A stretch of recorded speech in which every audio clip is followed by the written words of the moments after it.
In the shadows of our history lie anomalies that modern science simply cannot explain. Massive stone structures sit perfectly aligned to celestial bodies, created with precision our modern tools struggle to match. Strange artifacts emerge from ancient sites bearing impossible markings or materials that shouldn't exist. And across every continent, advanced civilizations have vanished without explanation, leaving behind only fragments of their story. These aren't myths or legends. These are documented mysteries that continue to perplex our brightest historians and archaeologists. How did ancient builders move stones weighing hundreds of tons without modern technology? What explains sophisticated astronomical knowledge in primitive societies? And the most disturbing question, what crucial chapters of human history have been completely lost to time? Today we are exploring the historical puzzles that make scientists question everything they thought they knew. So sit back, relax, and join me for a journey through time to the places where science meets its limits. Whether you're searching for answers or simply drifting off to sleep with thoughts of ancient wonders, these are the historical mysteries that continue to defy explanation. Before we dive into it, here's a quick note. The visuals in this video aren't necessary to enjoy the stories. They make it more dynamic, but you can keep up with the stories strictly through the audio. Feel free to let this play in the background while you work, relax, or even fall asleep to these ancient mysteries. And if you'd like to support me making these videos, consider subscribing to the channel. Let's begin. Imagine a city of 1 million people, larger than any European city of its time, simply abandoned. The sprawling temple complex of Angkor Wat stands today as a silent witness to one of history's greatest disappearing acts. In the dense jungles of Cambodia, this massive stone complex was once the beating heart of the Khmer Empire, a civilization that dominated Southeast Asia for over 600 years. Yet sometime in the 15th century, this thriving metropolis was mysteriously abandoned. What could drive an entire civilization to leave their magnificent capital? Some historians point to climate change tree ring studies, suggest a series of intense droughts followed by devastating monsoons. Others believe that warfare with neighboring Thai kingdoms led to Angkor's downfall. But questions remain. Why didn't they return when conditions improved? Where exactly did the population go? Recent archaeological surveys using LiDAR technology have revealed an urban landscape far more extensive than previously imagined, with elaborate water management systems stretching across nearly 1,000 square miles. The temple stood witness as the jungle slowly reclaimed the city. For centuries, the massive complex remained hidden from Western eyes until French naturalist Henri Mauhat rediscovered it in 1860. Perhaps most puzzling is how completely the oral history disappeared. Unlike other fallen civilizations, we have few legends or stories passed down about Angkor's abandonment. It's as if the memory itself was erased. As you drift through these ancient corridors with me, consider this. Are there clues still waiting to be discovered in the stones themselves? What secrets do the smiling faces of the Bayon Temple still keep after all these centuries? But not all mysteries are written down. Some are carved into the earth itself. In the arid coastal plains of southern Peru lie enormous geoglyphs so large they can only be fully appreciated from the sky. The Nazca Lines, hundreds of perfectly straight lines, geometric shapes, and stylized depictions of animals stretching up to 1,200 feet across, have puzzled researchers since their discovery in the 1920s. Created between 500 BCE and 500 CE by the pre-Inca Nazca culture, these massive designs were made by removing the reddish-brown iron oxide-coated pebbles that cover the surface of the desert. When the stones were removed, they exposed the lighter-colored earth underneath. But why create art that can't be fully viewed from the ground? Some early researchers, like Erich von Däniken, famously suggested they were landing strips for alien spacecraft. While this theory makes for entertaining speculation, archaeologists have found no evidence to support it. More credible theories suggest the lines were part of water rituals, as the Nazca region is one of the driest places on Earth. Others propose they were meant to be seen by the gods above or served as astronomical alignments. What makes the Nazca Lines even more remarkable is their preservation. In most parts of the world, such creations would have been erased by weather within a few years. But in this unique desert environment, where it rarely rains and winds are minimal, these fragile markings have survived for over 1,500 years. As you picture these enormous figures, the hummingbird, the monkey, the spider, consider this. How did the Nazca people create such precise designs without being able to see them from above? What mathematical knowledge must they have possessed to scale their drawings so perfectly? While some mysteries are etched into the earth, others are locked away in written form, their messages obscured by unknown languages. In the rare book collection of Yale University lies a manuscript that has defied the world's top cryptographers, linguists, and computer algorithms. The Voynich Manuscript, named after the Polish book dealer who purchased it in 1912, contains approximately 240 pages of text written in an unknown script, accompanied by bizarre illustrations of unidentifiable plants, astronomical diagrams, and tiny human figures bathing in strange green liquid. Carbon dating places the manuscript's creation around the early 15th century, likely in Central Europe. The text flows naturally, suggesting it's a real language rather than random symbols, yet no one has been able to crack its code. The illustrations only deepen the mystery. They depict plants that don't match any known species, star charts that don't correspond to actual constellations, and elaborate plumbing systems connecting pools filled with nude female figures. Who created this elaborate document, and for what purpose? Was it a medical text, an alchemical guide, or perhaps an elaborate hoax? Some scholars suggest it might be the work of Roger Bacon, the 13th century philosopher and experimental scientist. Others propose it could be an elaborate cipher created by the 16th century occultist Edward Kelly.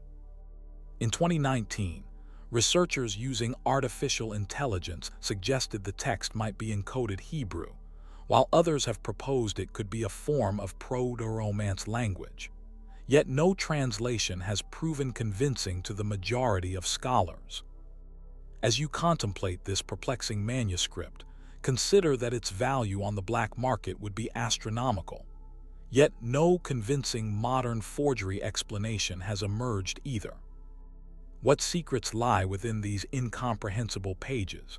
Are we missing some simple key that would unlock its mysteries? Or is it possible that some puzzles are destined to remain unsolved? Let's travel now to the shores of what would later become North Carolina, where one of America's most enduring mysteries was born. In 1587, a group of 115 English settlers arrived on Roanoke Island, hoping to establish England's first permanent colony in the New World. Among them was Eleanor Dare, daughter of the expedition's leader, John White.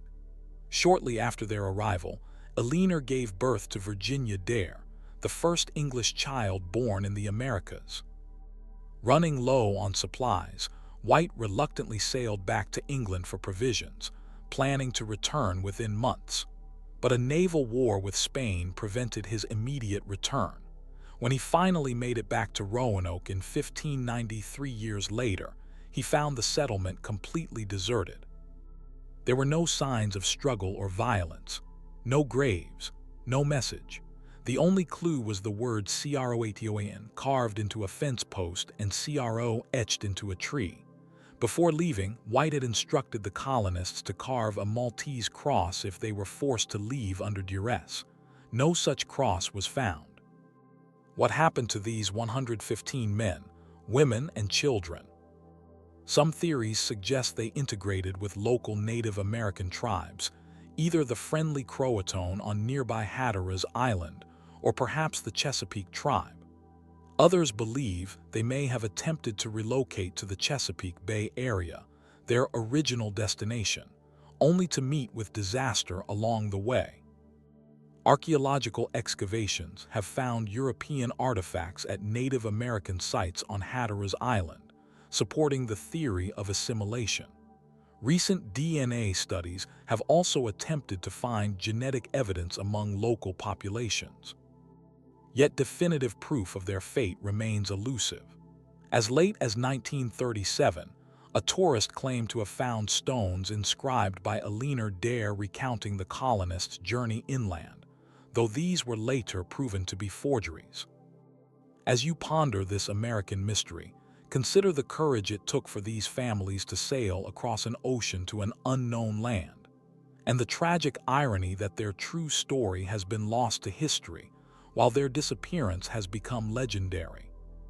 Some mysteries aren't about where people went, but what they knew. In 1901, divers exploring a 2,000-year-old shipwreck near the Greek island of Antikythera discovered something that would challenge our understanding of ancient technology. Among the usual cargo of statues, pottery, and coins was a corroded lump of bronze that, when cleaned, revealed a complex arrangement of gears. This device, now known as the Antikythera mechanism, has been called the world's first analog computer.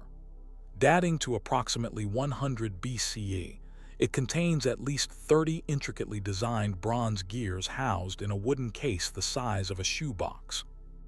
X-ray imaging has revealed that this mechanical marvel could track the movements of the sun, moon, and planets with remarkable precision.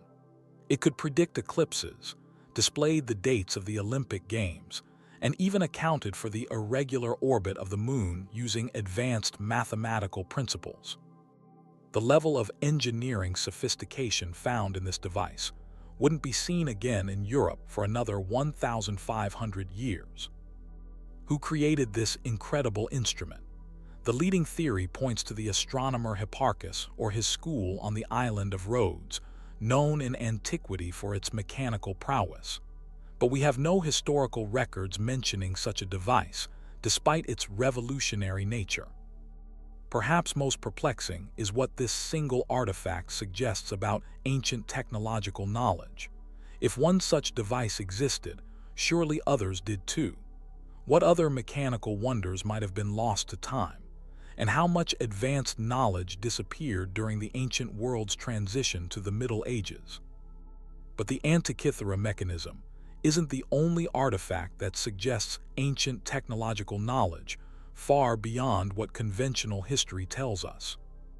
In 1938, workers excavating a village near Baghdad uncovered a curious object, a 5-inch tall clay jar containing a copper cylinder, which itself housed an iron rod. The artifacts dated to the Parthian period, approximately 250 BCE to 224 CE. What makes this arrangement so intriguing is that it bears a striking resemblance to a simple galvanic cell, what we would call a battery. When filled with an acidic liquid like vinegar or wine, the device could theoretically produce a small electric current. Modern replicas have demonstrated that such an arrangement can indeed generate between 0.8 and 2 volts of electricity. But what would ancient Mesopotamians have used electricity for? Some suggest the batteries might have been used for electroplating, applying a thin layer of gold or silver to other metals, though no electroplated artifacts from this period have been discovered. Others propose they might have been used for medical purposes or religious ceremonies. Skeptics point out that the objects might have simply been containers for storing sacred scrolls or valuable spices. Without conclusive evidence of their purpose, the so-called Baghdad batteries remain an enigmatic glimpse into potential ancient electrical knowledge. As you contemplate these mysterious artifacts, consider the words of Arthur C. Clarke: "Any sufficiently advanced technology is indistinguishable from magic." How many other magical capabilities might ancient civilizations have possessed that we've yet to recognize? In the courtyard of the Qutb complex in Delhi, India stands a 24-foot tall pillar that has puzzled metallurgists for centuries. The Iron Pillar of Delhi, weighing over 6 tons and dating to approximately 402 CE, has withstood centuries of exposure to the elements without showing significant signs of rust or corrosion. Modern iron begins to corrode within a few years of exposure to India's tropical climate, yet this pillar has remained virtually untouched by rust for over 1,600 years. How is this possible? Scientific analysis has revealed that the pillar contains unusually high levels of phosphorus and surprisingly low levels of sulfur and manganese. This unique composition, combined with a protective layer of mesawite, a compound of iron, oxygen, and hydrogen, has granted the pillar its remarkable resistance to corrosion. What makes this truly extraordinary is that the pillar was not created in a modern laboratory, but forged by ancient Indian metalworkers, using techniques that would have required sophisticated knowledge of metallurgy. The inscription on the pillar attributes it to King Chandragupta II and states it was originally topped with a statue of the Hindu deity Vishnu. How it was transported to its current location from its original site hundreds of miles away adds another layer to the mystery. What other metallurgical secrets did ancient Indian craftsmen possess? And how much ancient scientific knowledge has been lost over the centuries, only to be rediscovered by modern science? Speaking of lost technological knowledge, few mysteries are as practical or as valuable as the secret of Roman concrete. Modern concrete typically begins to deteriorate within 5,100 years, especially when exposed to seawater. Yet Roman concrete structures built over 2,000 years ago not only remain intact, but have actually grown stronger with age. The Pantheon in Rome, completed around 126 CE, still stands with the largest unreinforced concrete dome in the world. Even more impressive are the Roman harbor structures that have survived millennia of constant battering by seawater, an environment that would destroy modern concrete within decades. What was their secret? For centuries, this remained a mystery. Recent scientific analysis has revealed that Roman concrete contained volcanic ash, lime, and seawater, a mixture that triggers a chemical reaction creating rare mineral crystals that actually strengthen the concrete over time. Remarkably, the Romans themselves knew the formula would improve with age. Pliny the Elder wrote in 79 CE that concrete structures in seawater become a single stone mass, impregnable to the waves and every day stronger. Yet despite this knowledge, the exact formula was lost with the fall of the Roman Empire. For nearly 1,000 years afterward, no one in Europe knew how to make concrete at all, until the technology was gradually rediscovered in the Middle Ages. As our modern infrastructure crumbles around us, engineers are working to reverse engineer this ancient technology. The irony is striking. We're using advanced scientific tools to rediscover knowledge that was common among Roman builders 2 millennia ago. What other practical knowledge might we have lost over the centuries? And what does this tell us about the fragility of human technological progress? While some mysteries involve entire civilizations vanishing, others revolve around smaller but equally perplexing disappearances. On December 4, 1872, the merchant brigantine Mary Celeste was discovered adrift in the Atlantic Ocean, approximately 400 miles east of the Azores. The ship was in seaworthy condition with ample provisions on board, but its entire crew, 10 people including Captain Benjamin Briggs, his wife, their 2-year-old daughter, and 7 experienced sailors, had vanished without a trace. The Mary Celeste had departed New York City on November 7, bound for Genoa, Italy, with a cargo of denatured alcohol. When the vessel was discovered by the crew of the Dei Gratia, they found an eerie scene. The ship's lifeboat was missing, but the crew's personal belongings and valuables remained untouched. The last log entry, dated 10 days earlier, showed nothing unusual. What could have caused an experienced captain to abandon a perfectly sound vessel in the middle of the Atlantic, taking his family and crew with him. Theories have ranged from piracy, though nothing of value was taken, to mutiny, despite the captain's reputation as fair and well-liked. Some suggest a waterspout or seaquake might have frightened the crew into temporarily abandoning ship, only to be lost at sea when weather conditions worsened. One intriguing theory involves the cargo.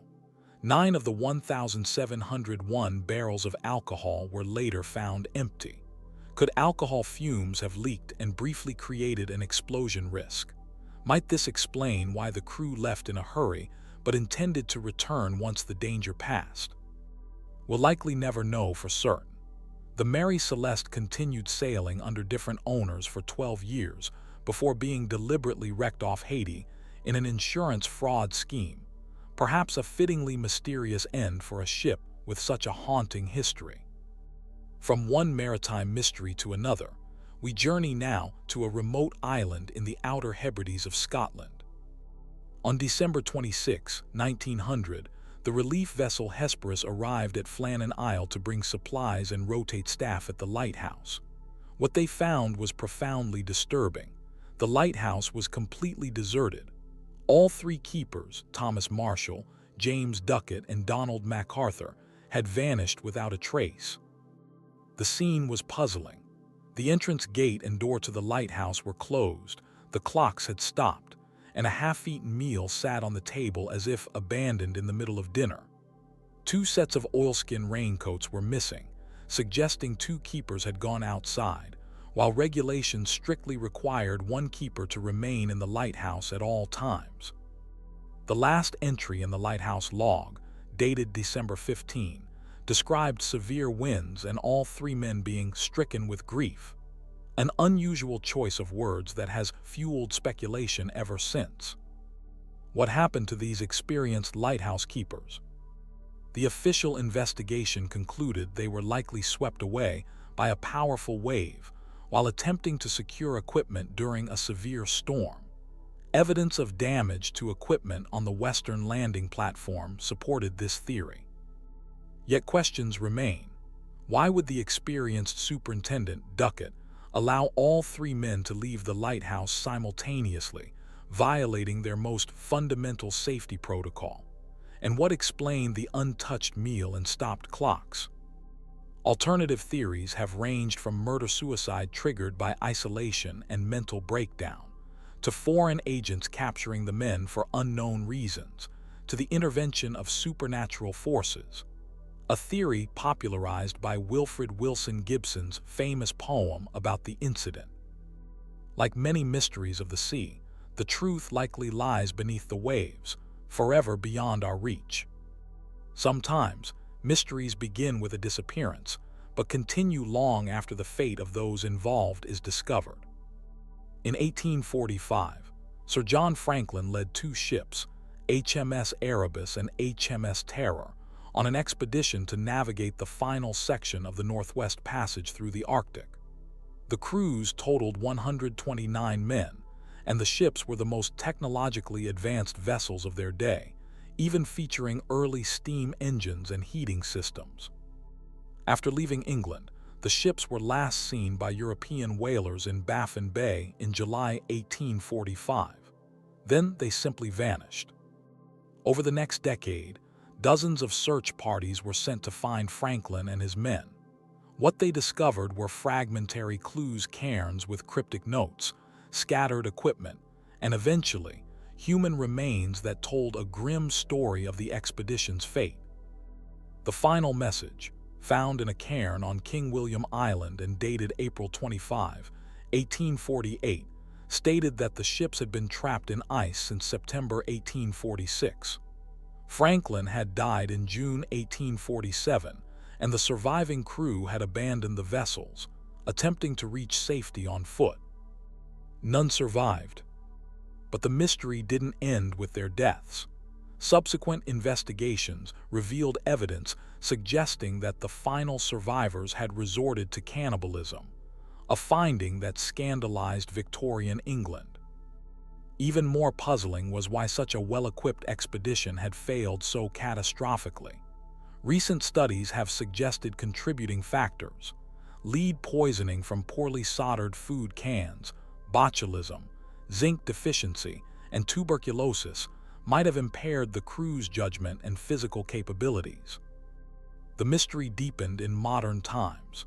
The sunken wreck of HMS Erebus wasn't discovered until 2014, followed by HMS Terror in 2016, over 170 years after their disappearance. Curiously, the Terror was found in pristine condition, suggesting it had been deliberately anchored rather than abandoned in haste. This raises perhaps the most haunting question of all. Did some of the crew return to the ships after initially abandoning them? And if so, what desperate circumstances drove them back to vessels they had previously given up as death traps? Some mysteries aren't about what happened, but what remains hidden, locked away behind codes that have defied solution for centuries. In 1885, a pamphlet was published detailing a strange story about 3 ciphertexts allegedly created by a man named Thomas Beale in the 1820s. According to the pamphlet, these coded messages revealed the location of a buried treasure worth millions in today's currency: gold, silver, and jewels hidden somewhere in Bedford County, Virginia. The story claims that Beale and 30 companions discovered the treasure while mining in the American West, then transported it east and buried it for safekeeping. Before disappearing forever, Beale left the 3 encrypted messages with a local innkeeper, to be opened only if Beale didn't return within 10 years. What makes this mystery so tantalizing is that one of the 3 ciphers has actually been solved. The second text was decrypted using the United States Declaration of Independence as the key. Each number in the cipher corresponds to the first letter of the corresponding word in the declaration. This decoded message describes the contents of the treasure in detail. But the first cipher, which supposedly reveals the precise location, and the third cipher, which lists the names of the treasure's owners and their relatives, remain unsolved despite nearly 200 years of attempts by cryptographers, treasure hunters, and mathematicians. Is the treasure real? Some skeptics believe the entire story is an elaborate hoax, noting suspicious elements in the tale and linguistic anachronisms in the decoded text. Others point out that the publication of the pamphlet coincided with the release of Edgar Allan Poe's The Gold Bug, which popularized cryptography and treasure hunting. Yet the allure of a solution remains. Modern computer analysis has failed to crack the remaining ciphers, suggesting either an encryption method of remarkable sophistication or the possibility that they may be elaborate nonsense with no solution at all. As you contemplate this linguistic puzzle, consider this. If the treasure is real, it would be worth over $60 million today, still waiting for someone clever enough to unlock its secret. Not all unsolved codes are ancient. Some were created specifically to challenge our modern understanding of cryptography. On the grounds of CIA headquarters in Langley, Virginia, stands a sculpture called Cryptos, created by artist Jim Sanborn in 1990. This curved copper screen contains 1,800 characters forming 4 distinct encrypted messages. 3 of the 4 sections have been solved, revealing poetic messages about the nature of intelligence gathering. Between subtle shading and the absence of light lies the nuance of illusion, and slowly, despairing, she sank into the depths, but a crystal pyramid, shining in the dark cold, revealed a vision of meaning and understanding. But the 4th section, just 97 characters long, has resisted all attempts at decryption for over 3 decades, despite being studied by some of the world's top cryptanalysts who literally work feet away from it each day. What makes this particularly intriguing is that the sculptor, Sanborn, is still alive and occasionally releases clues. In 2010, he revealed that characters 64 through 69 in the final section decrypt to the word Berlin, a tantalizing hint that has still not led to a full solution. In 2020, Sanborn released what he claimed would be his final clue, The word northeast is the key to solving the final segment. Yet even with this information, no one has cracked the code. Sanborn has stated that when the final message is decrypted, it will be clear that the previous sections contain clues to its solution. He has also said that he will take the solution to his grave if no one solves it during his lifetime. Is it possible that the fourth section employs an encryption method so sophisticated that even the combined talents of the Central Intelligence Agency cannot break it? Or might there be some simple insight, some perspective shift that would make the solution obvious?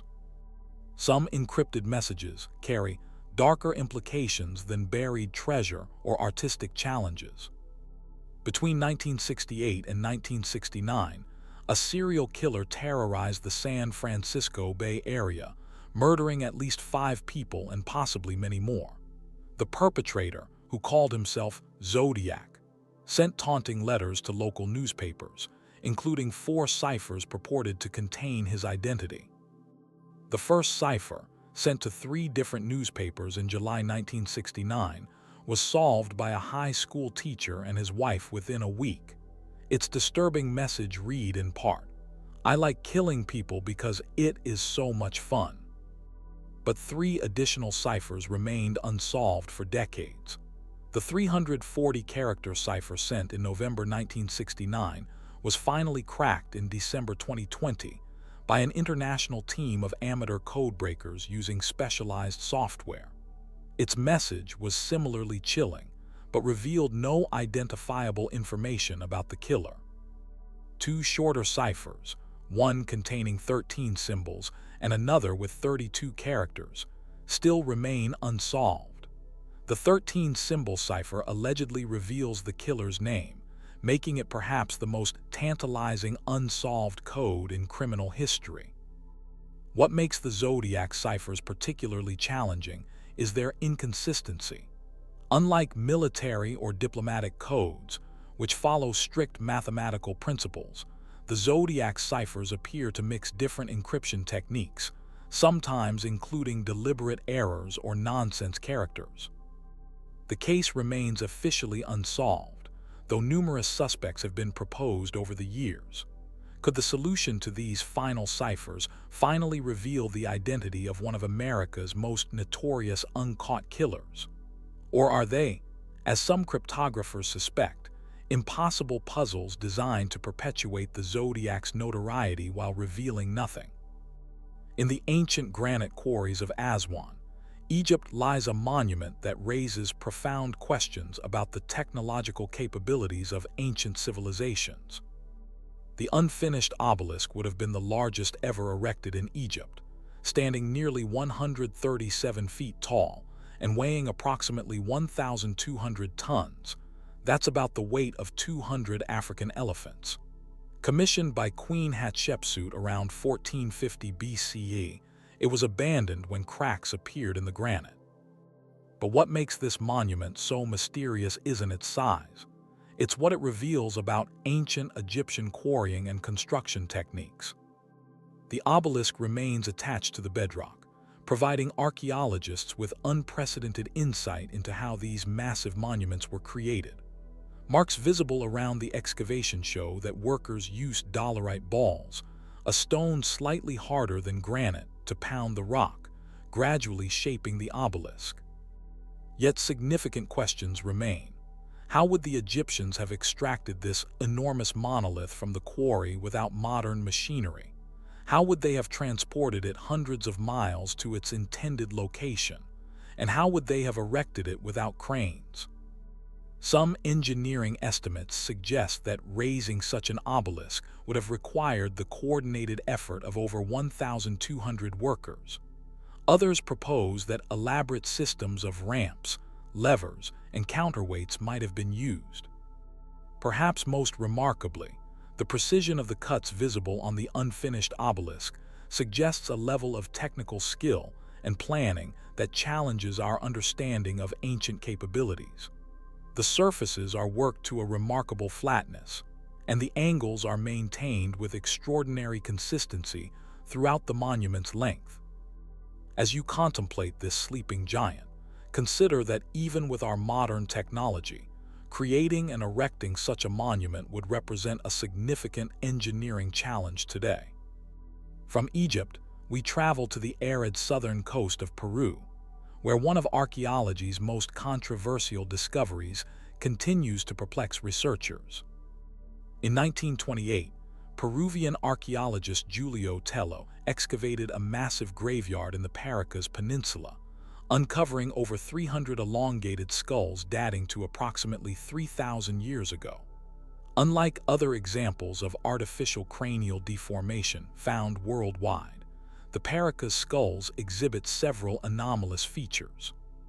First, the volume of these skulls is up to 25% larger than the average human skull. Second, they're significantly heavier. And third, some appear to lack the sagittal suture, the fibrous joint that runs along the top of the skull and normally closes during childhood. What makes these skulls so unusual?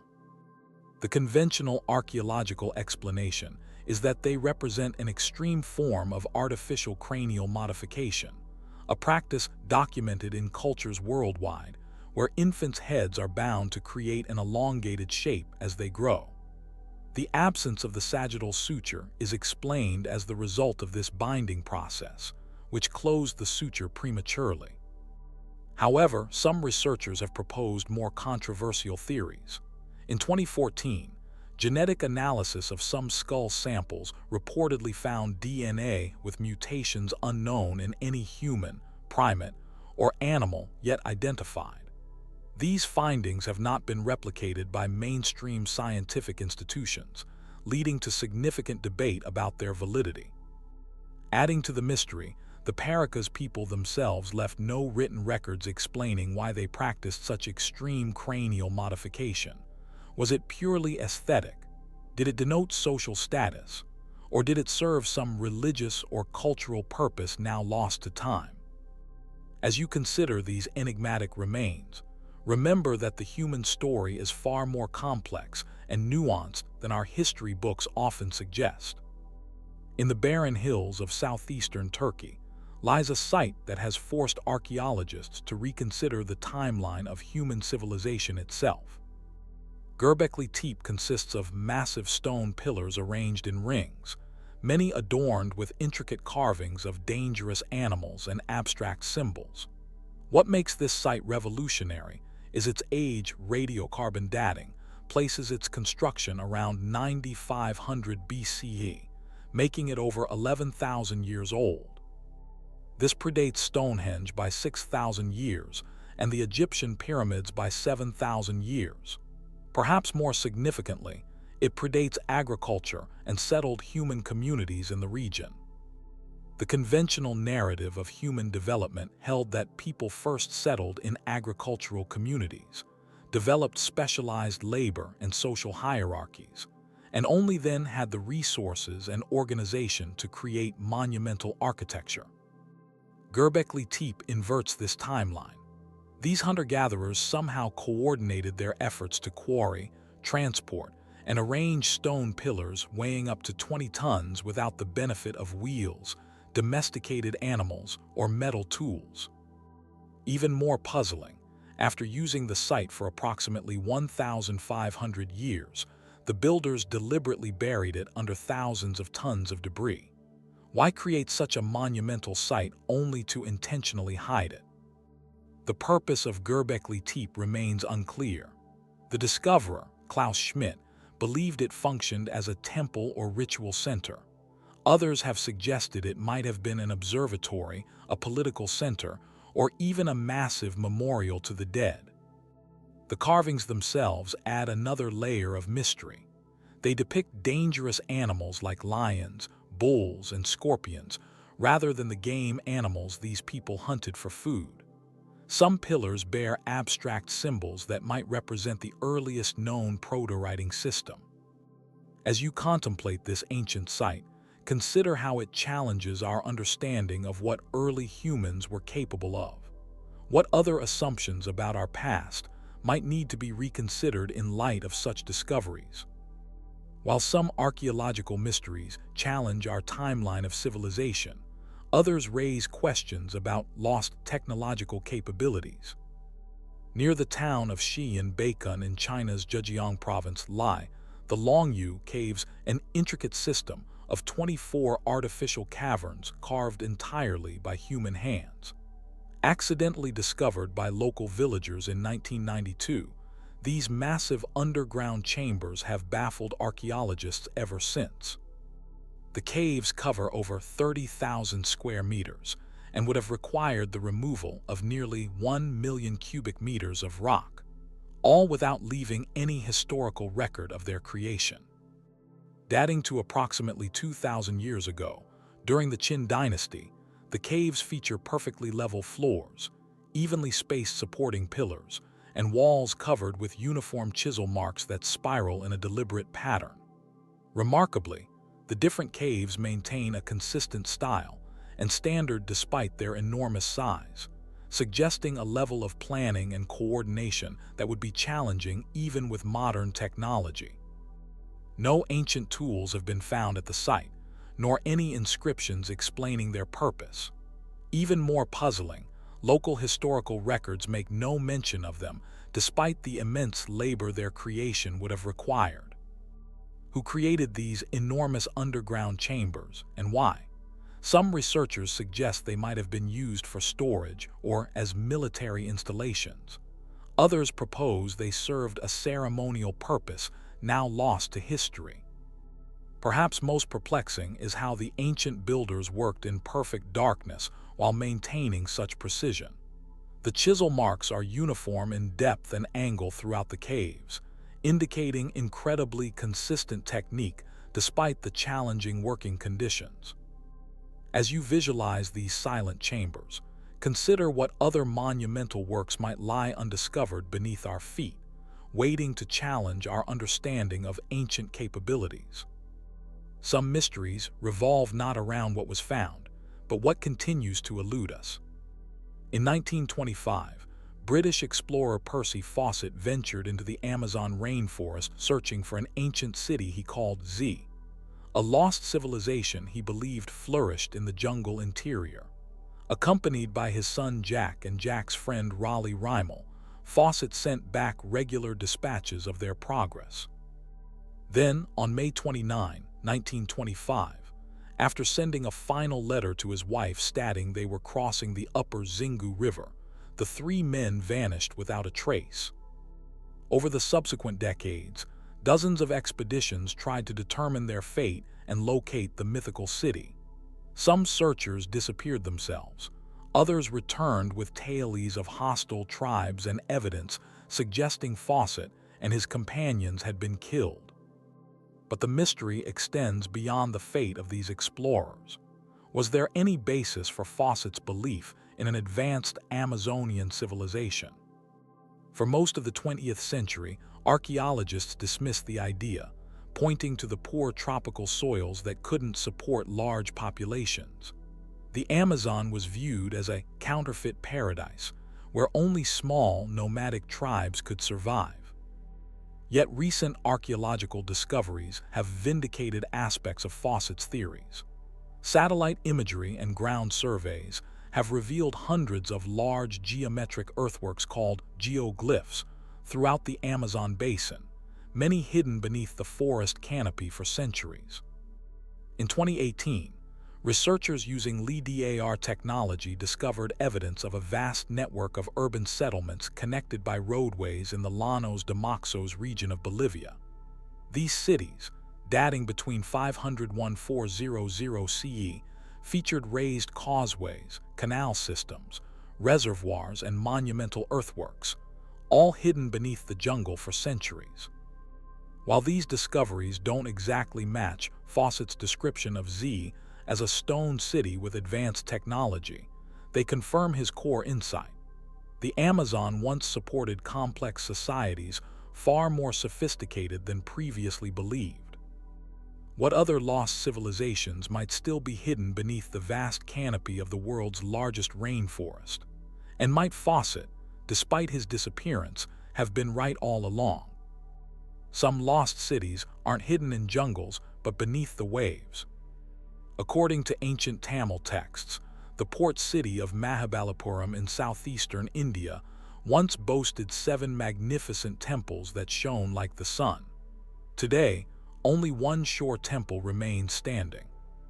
For centuries, local fishermen passed down stories of a submerged city, claiming they could see underwater spires when the sea was particularly clear.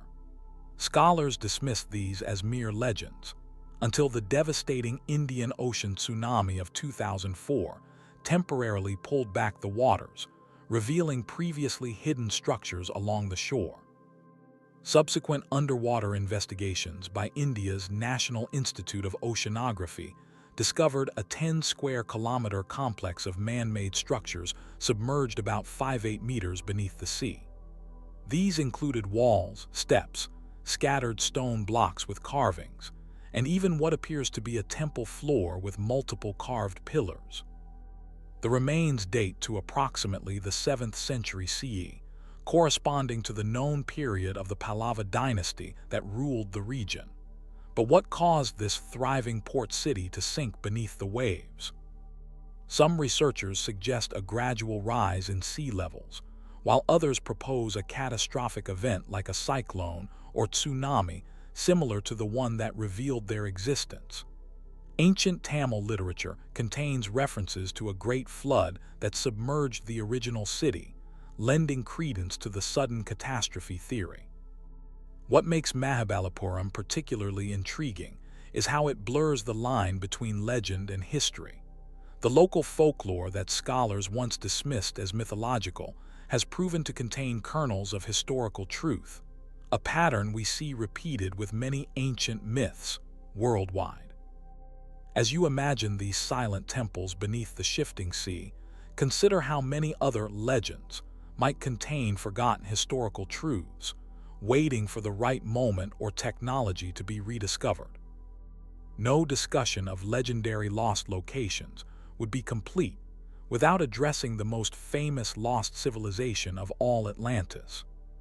First described by the Greek philosopher Plato around 360 BCE, Atlantis was portrayed as a naval power lying beyond the Pillars of Hercules, the Strait of Gibraltar that had conquered many parts of Western Europe and Africa.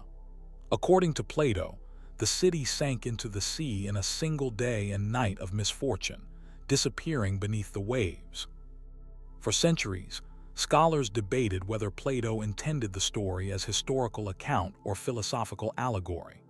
The detailed description, including specific measurements and architectural features, suggests Plato was describing something he believed existed.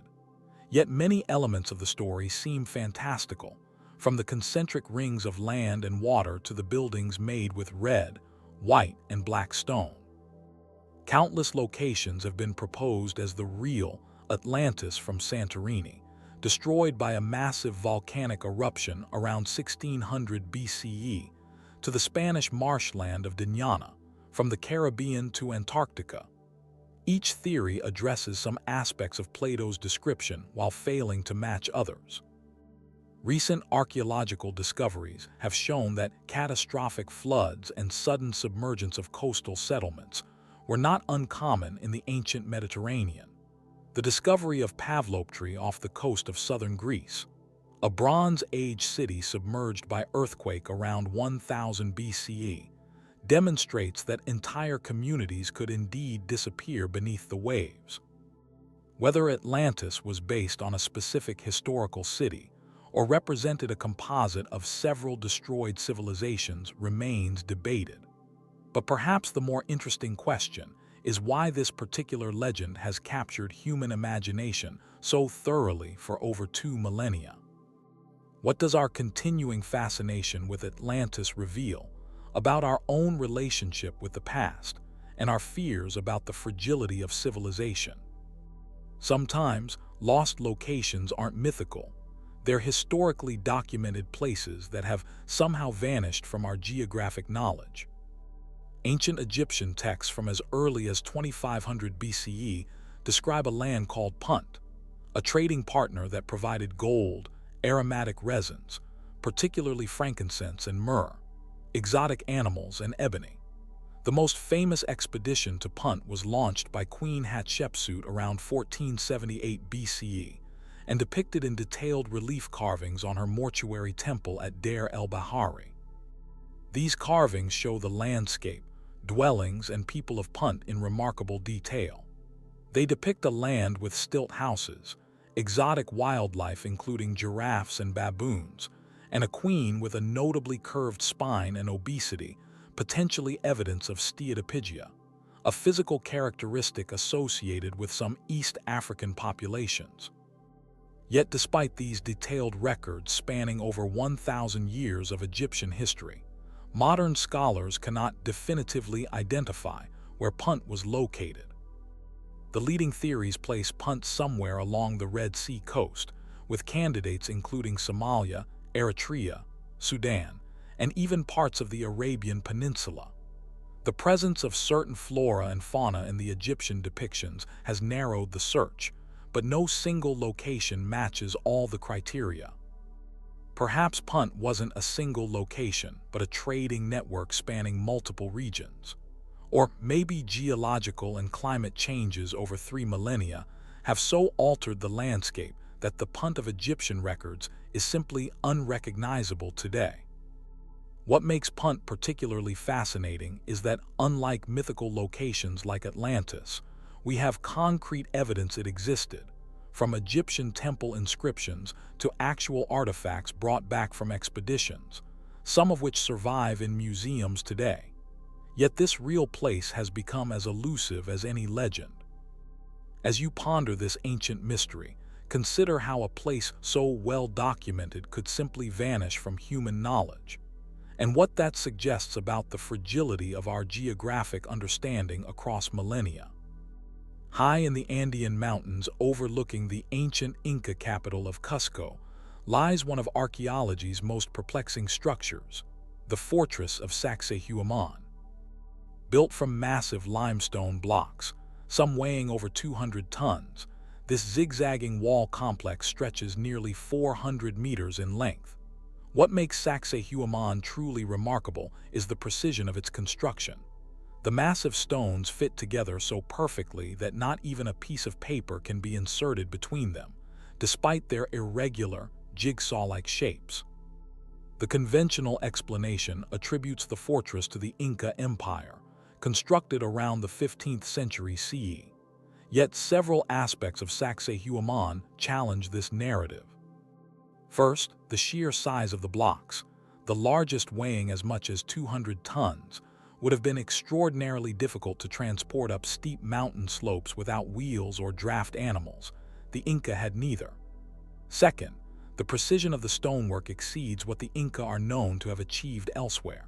And third, early Spanish accounts suggest the Inca themselves attributed the largest structures to an earlier civilization.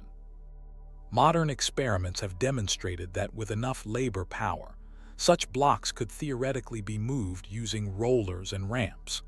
Yet the precision cutting of the interlocking stones remains difficult to explain with the bronze and stone tools available to the Inca.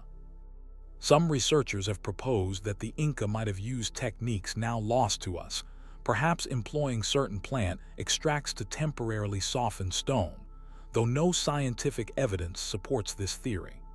Others suggest that the largest structures might indeed predate the Inca Empire, perhaps built by the earlier Kilk culture. As you visualize these massive walls that have withstood earthquakes for centuries, consider that our understanding of ancient engineering capabilities may be far more limited than we assume. While Sacsayhuaman raises questions about ancient engineering, the ruins of Pumapunku in Bolivia push these questions to their limit. Part of the larger Tiwanaku site near Lake Titicaca, Pumapunku consists of megalithic blocks of precisely cut andesite and granite, some weighing up to 800 tons. What makes these ruins particularly enigmatic is the extraordinary precision of the stonework. Many blocks feature perfectly straight edges, right angles, and smooth surfaces that would be challenging to achieve even with modern power tools. Some stones contain complex geometrical cuts, including H-shaped channels, perfectly straight grooves, and precise drill holes. The site has been dated to approximately 530–600 CE, nearly a millennium before the rise of the Inca Empire. The Tiwanaku civilization that built it had no written language that we've discovered, and like the Inca, possessed no wheels or draft animals that we know of. How did they achieve such precision without modern tools? How did they transport these massive blocks from quarries over 40 miles away? And what purpose did these elaborately engineered structures serve? Conventional archaeological explanation suggests that the Tiwanaku people used bronze or stone tools, along with abrasive sand, to slowly grind the stone to such precision. The transportation might have been accomplished using log rollers and massive manpower, potentially taking advantage of seasonal floods to float stones on rafts. Yet the level of mathematical knowledge and engineering skill implied by these structures seems incongruous with our understanding of a pre-literate society. The precision of some cuts and angles suggests an advanced understanding of geometry that we don't typically associate with ancient Andean civilizations. As you contemplate these silent stone puzzles, consider that our categorization of societies as primitive or advanced might reveal more about our own biases than about the actual capabilities of ancient peoples. Not all megalithic mysteries are ancient. In the early 20th century, a single man created one of engineering's most perplexing structures in the unlikeliest of places, South Florida. Between 1923 and 1951, Edward Leedskalnin, a Latvian immigrant standing just 5 feet tall and weighing 100 pounds, single-handedly quarried, cut, and positioned over 1,100 tons of coral rock. The resulting structure, known as Coral Castle, features megalithic stones weighing up to 30 tons each, all fitted with remarkable precision. What makes this feat so extraordinary is that Leedskalnin worked entirely alone, mostly at night, using only hand tools. He had no formal education beyond the 4th grade and no training in engineering or construction.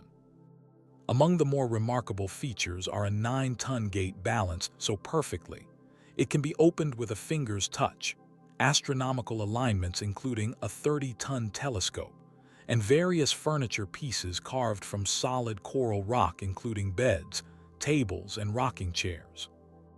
When asked how he accomplished these engineering marvels, Leedskalnin cryptically replied that he understood the laws of weight and leverage, and knew the secret of the pyramids.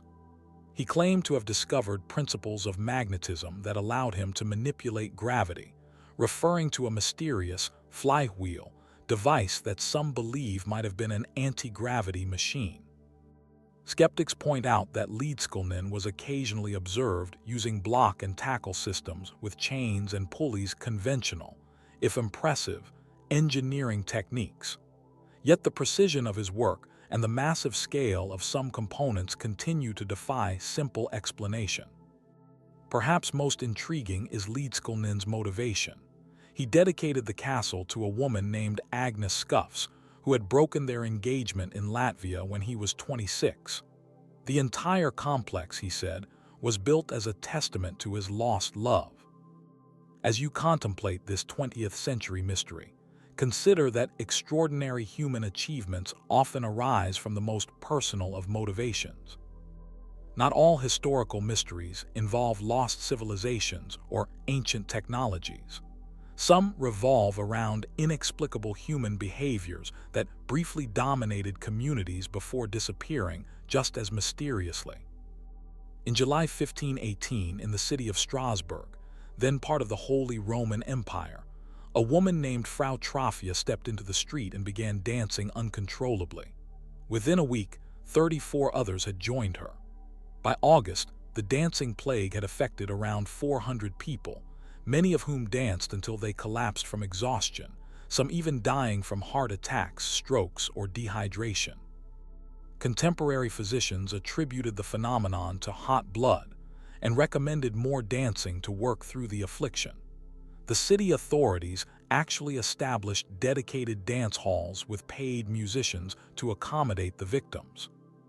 What could explain this bizarre outbreak?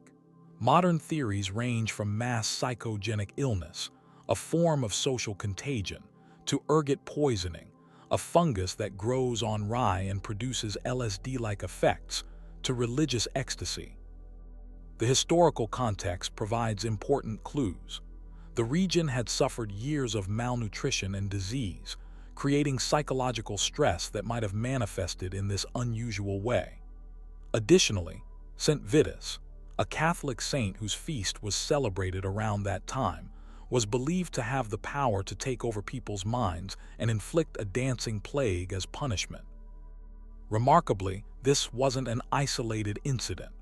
Similar dancing outbreaks occurred in Switzerland, Germany, and the Netherlands between the 14th and 17th centuries. As you imagine these dancing figures in the medieval streets, consider how cultural beliefs shaped the manifestation of psychological and physical distress, and how modern stress might manifest in equally bizarre ways we don't yet recognize. Sometimes, the most perplexing mysteries aren't one-time events, but recurring phenomena that defy explanation for generations. Since at least the late 18th century, witnesses along Canada's Northumberland Strait between New Brunswick, Nova Scotia, and Prince Edward Island have reported sightings of a magnificent three-masted ship with beautiful white sails, engulfed in flames yet sailing at full speed through the water. Known locally as the burning ship of Northumberland Strait, this phenomenon has been reported by hundreds of witnesses across more than 2 centuries. The flaming vessel is typically described as a magnificent schooner or three-masted sailing ship from the age of sail, fully engulfed in flames from bow to stern, yet continuing to sail at full speed without sinking. What makes these sightings particularly compelling is their consistency and the credibility of many witnesses. They include fishermen, sailors, and lighthouse keepers, people intimately familiar with maritime conditions who would not easily mistake natural phenomena for a burning ship. Various explanations have been proposed. Some suggest it might be a form of fata morgana, a complex mirage that occurs when a layer of warm air sits above cooler air, bending light rays and creating distorted, often magnified images of distant objects. Others propose it could be bioluminescent organisms in the water creating the illusion of flames, or methane released from the seabed igniting on the surface. Yet none of these explanations fully account for the remarkably consistent descriptions of a specific type of ship, fully rigged, that witnesses have reported for generations. Local folklore connects the phenomenon to various maritime disasters, including a vessel that sailed from the harbor at Pictou, Nova Scotia during the late 1800s and was never seen again, except perhaps in its flaming apparition. As you picture this blazing ship against the night waters, consider how many natural phenomena we still don't fully understand, and how easily the human mind fills gaps in understanding with narrative explanations. Earlier, we explored the perplexing case of the Mary Celeste, found abandoned yet seaworthy in 1872. But did you know that its sister ship met an equally mysterious fate? The Amazon, later renamed the Mary Celeste, and the Dei Gratia were built in the same Nova Scotia shipyard within months of each other in 1861. Remarkably, it was the Dei Gratia that discovered the abandoned Mary Celeste adrift in the Atlantic. Both vessels shared numerous similarities in construction and design. Both encountered numerous misfortunes, and most strangely, both became linked to inexplicable maritime incidents.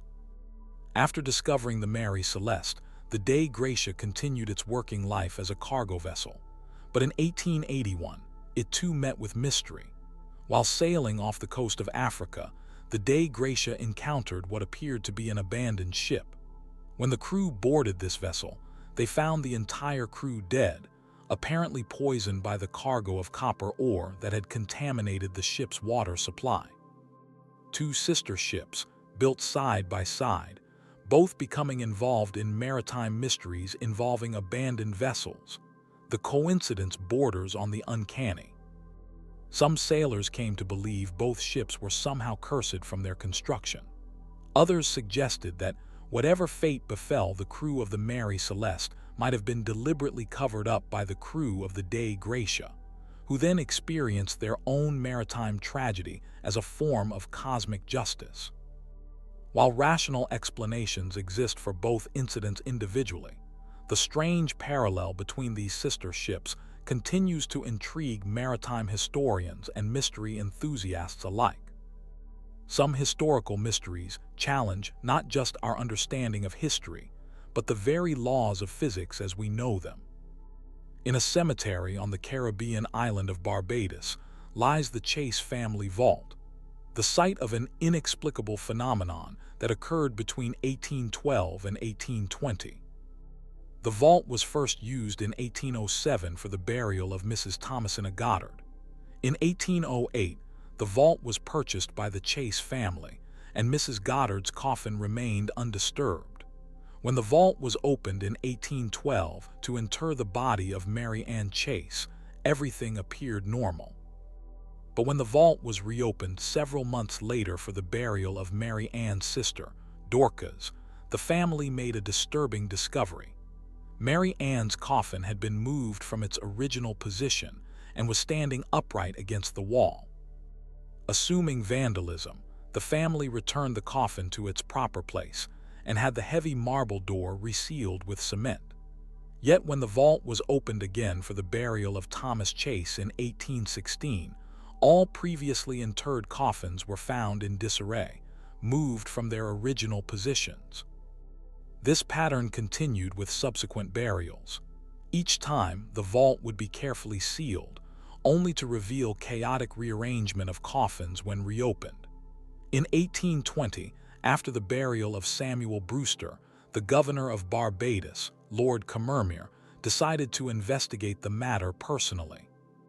The vault was carefully inspected, the coffins returned to their proper positions, and the entrance was sealed with fine sand spread across the floor to detect footprints. The governor's seal was placed in the cement sealing the door. 8 months later, the vault was opened in the presence of the governor and numerous witnesses. The sand floor was undisturbed, and the seal was intact, yet inside, the coffins were once again chaotically rearranged.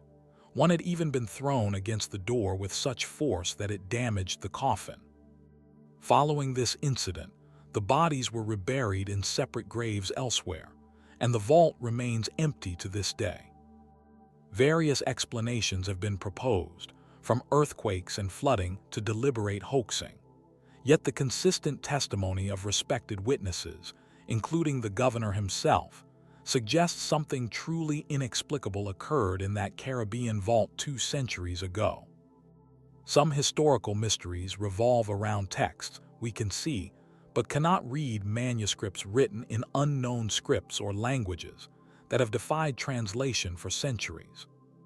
The Voynich Codex is a bound manuscript of 448 pages discovered in Hungary in the early 19th century. It contains approximately 200 unique symbols arranged in what appears to be coherent text, alongside 87 illustrations depicting religious and military scenes from various cultures.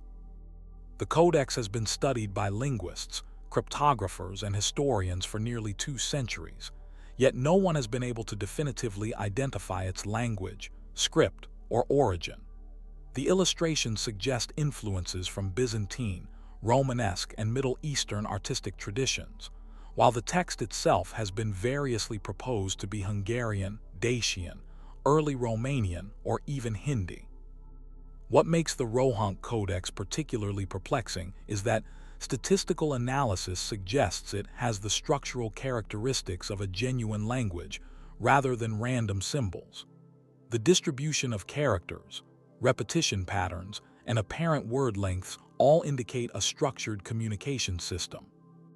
The content of the illustrations has been interpreted as representing a Christian prayer book, an apocryphal gospel, or potentially a Rosicrucian text with alchemical symbolism. Yet without being able to read the accompanying text, these interpretations remain speculative. Some scholars have suggested the manuscript might be a modern forgery created specifically to puzzle antiquarians and linguists. Others believe it might be an authentic historical document using a bespoke cipher or a now-extinct language from Eastern Europe. In 2018, researcher Benedek Long proposed that the manuscript might be written in a constructed language or script invented for religious purposes, similar to other glossolalia texts created by spiritual movements throughout history. As you contemplate this indecipherable book, consider how many other texts might have been lost to history because we no longer possess the key to unlock their meaning. Moving further back in time, we encounter perhaps the most famous untranslated text from the ancient world, the Phaistos disc. Discovered in 1908 in the Minoan Palace of Phaistos on the island of Crete, this clay disc dates to approximately 1700 BCE. It measures about 15 centimeters in diameter and is covered on both sides with a spiral of stamped symbols, 241 tokens in total, comprising 45 unique signs. What makes the Phaistos disc particularly remarkable is that these symbols were not carved individually, but impressed using pre-made stamps, essentially a form of movable type printing over 3,000 years before Gutenberg's press. Despite over a century of study by archaeologists and linguists, the disc remains undeciphered. Unlike Egyptian hieroglyphics or Mesopotamian cuneiform, we have no bilingual text to provide a key to its meaning. Further complicating matters, no other examples of this specific writing system have ever been found, though some symbols bear resemblance to characters in Linear A, another undeciphered Minoan script. Proposed translations have ranged from a religious text to a navigational guide, from a board game to a calendar. One of the more intriguing theories suggests it might be a hymn to the Minoan goddess Astarte or a record of a political event. In 2014, Dr. Gareth Owens proposed a partial decipherment suggesting the disc contains a prayer to a Minoan mother goddess, identifying the language as a form of ancient Greek. However, this interpretation remains controversial among linguists. Perhaps most mysteriously, despite the innovation of creating standardized stamps for printing, a technological breakthrough that could have revolutionized ancient record-keeping. There's no evidence this technique was ever used again in the Minoan world. As you imagine this enigmatic disc resting in the ruins of an ancient palace, consider how a single archaeological artifact can raise profound questions about an entire civilization's capabilities and choices. Some mysterious texts are enigmatic not only for their content, but for the historical figures who sought to understand them. The Book of Soyga is a 16th century treatise on magic that was owned by John Dee, the court astrologer to Queen Elizabeth I and one of the most learned men of his age. The manuscript contains magical formulas, conjurations, and 36 tables of seemingly random letters that Dee was unable to decipher despite his considerable knowledge of mathematics, cryptography, and occult traditions. According to Dee's diaries, he became so obsessed with decoding the book that in 1583, he attempted to contact angels through a crystal gazer named Edward Kelly. In these spiritual conferences, Dee claimed that the archangel Uriel revealed the book had been revealed to Adam in the Garden of Eden, and that only the archangel Michael could fully explain its contents.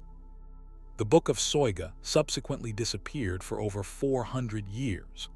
Scholars assumed it was lost until 1994, when 2 copies were discovered in the British Library and Oxford's Bodleian Library.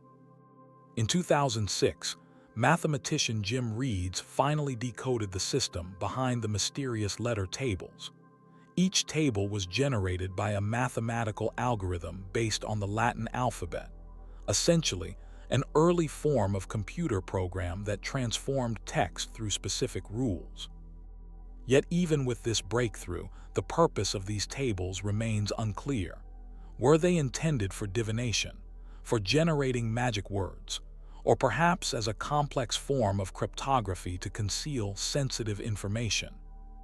The name Soiga itself is agios, Greek for holy, spelled backward, suggesting that reversals and mirror writing might provide clues to other content in the book. As you contemplate this Renaissance magician's obsession with an angelic code, consider how the boundaries between science, mathematics, and the occult were far more fluid in earlier periods than they are today. Sometimes, historical texts challenge not just our understanding of the past, but our assumptions about what knowledge was available to ancient civilizations. In 1929, a faded map was discovered in the Topkapi Palace in Istanbul. Drawn on gazelle skin and dated to 1513, it was signed by Ottoman admiral and cartographer Piri Reis. What makes this map extraordinary is the accuracy with which it depicts coastlines that Europeans had supposedly only recently discovered. The map shows the eastern coasts of South America, North America, and parts of Antarctica with remarkable precision for its time. Christopher Columbus had only reached the Americas 21 years earlier, and Magellan wouldn't complete his voyage around South America until 1520. Yet the Piri Reis map accurately depicts features that shouldn't have been known to European or Ottoman cartographers. Even more puzzling, Piri Reis himself noted that his map was compiled from around 20 earlier maps, including 8 dating to the time of Alexander the Great and Arabic maps based on mathematical geography, suggesting a far older tradition of advanced cartography than conventionally recognized. The map's depiction of Antarctica is particularly controversial. Some researchers argue that it shows the coastline of Queen Maud Land as it would appear without ice cover, a feature that wasn't mapped until 1949 using seismic surveys. If accurate, this would suggest access to extraordinarily advanced geographical knowledge. Skeptics counter that what appears to be Antarctica is actually a distorted representation of South America's eastern coastline, or perhaps the hypothetical Terra Australis that Renaissance geographers believed must exist to balance the northern continents. Piri Reis himself wrote that his map contained information that was not widely known. In this age, no one has seen a map like this. I have composed and constructed it using about 20 maps and Mappimundi. The maps of these lands are entirely non-existent in our day. As you contemplate this enigmatic chart, consider how much ancient knowledge might have been lost during historical transitions, only to be rediscovered centuries later. Some historical mysteries center not on places or artifacts, but on individuals whose very existence challenged the social order of their time. On May 26, 1828, a teenage boy appeared in the streets of Nuremberg, Germany, barely able to walk or speak. He carried a letter addressed to a cavalry captain, claiming the boy had been kept in isolation since infancy and wished to become a cavalryman like his father. The boy could write his name, Caspar Hauser, but possessed almost no language skills and appeared bewildered by ordinary objects and experiences. He claimed to have spent his entire life in a dark cell, fed only bread and water by a mysterious caretaker whom he never saw clearly. Nuremberg officials placed Hauser in the care of a schoolmaster who documented his rapid acquisition of language and social skills. Soon, the wild boy of Nuremberg became a sensation throughout Europe, drawing both curiosity seekers and serious researchers. As Hauser's language abilities developed, he shared more details of his imprisonment and made an explosive claim. He was the rightful hereditary Prince of Baden, who had been replaced by a substitute as an infant to redirect the succession. This wasn't as far-fetched as it might seem. The House of Baden had experienced suspicious infant deaths that conveniently changed the line of succession, and Hauser bore a striking resemblance to the royal family. On December 14, 1833, Hauser came home with a deep stab wound in his chest, claiming a stranger had attacked him in a park. He died 3 days later. Whether Hauser was truly a displaced prince, an imposter, or simply a neglected child remains fiercely debated. DNA tests in 1996 on a preserved blood sample from his clothing proved inconclusive. In 2002, another analysis testing the mitochondrial DNA from a hat allegedly worn by Hauser failed to match the Baden royal line, though the provenance of the hat remains questionable. As you consider this strange tale from the cusp of the modern era, remember that our contemporary assumptions about documentation, identity, and the impossibility of losing highborn individuals weren't applicable in earlier periods. Not all historical mysteries are ancient. Some occurred within living memory, yet remain just as perplexing. On the evening of February 19, 1994, a 31-year-old woman named Gloria Ramirez was admitted to Riverside General Hospital in California. She was suffering from advanced cervical cancer and had a heart rate of 100 beats per minute, a blood pressure of 80/50, and was disoriented and experiencing difficulty breathing. What happened next transformed a routine emergency room scenario into one of modern medicine's most baffling incidents. As medical staff drew blood from Ramirez, they noticed it had a strange ammonia-like smell. The attending nurse observed an oily sheen on the blood and what appeared to be manila-colored particles floating in it. Shortly after exposure to Ramirez's blood, the nurse fainted. A domino effect followed. A resident examining Ramirez noticed a fruity, garlic-like odor coming from her mouth and passed out. Minutes later, another staff member lost consciousness. Eventually, 23 of the 37 emergency room staff experienced symptoms including fainting, shortness of breath, and muscle spasms. 5 were hospitalized, and 1 remained in intensive care for 2 weeks. The hospital evacuated the emergency room and established a triage area in the parking lot. Ramirez died that night from kidney failure related to her cancer. What caused this cascade of symptoms among trained medical professionals? The California Department of Health Services investigated and proposed that staff were victims of mass hysteria triggered by stress. But this failed to explain the physical symptoms experienced by those affected. A more scientific theory emerged later. Ramirez had been using dimethyl sulfoxide, a solvent sometimes used as a home remedy for pain. In her oxygen-rich hospital environment, this might have converted to dimethyl sulfate, a powerful chemical weapon that could explain the symptoms staff experienced. Other theories ranged from organophosphate poisoning to chemical reactions with medications Ramirez was taking. But no definitive explanation has ever been established, and the case remains one of medicine's most perplexing mysteries. In the annals of unexplained deaths, few cases are as chilling, both literally and figuratively, as what happened to 9 experienced hikers in Russia's Ural Mountains in 1959.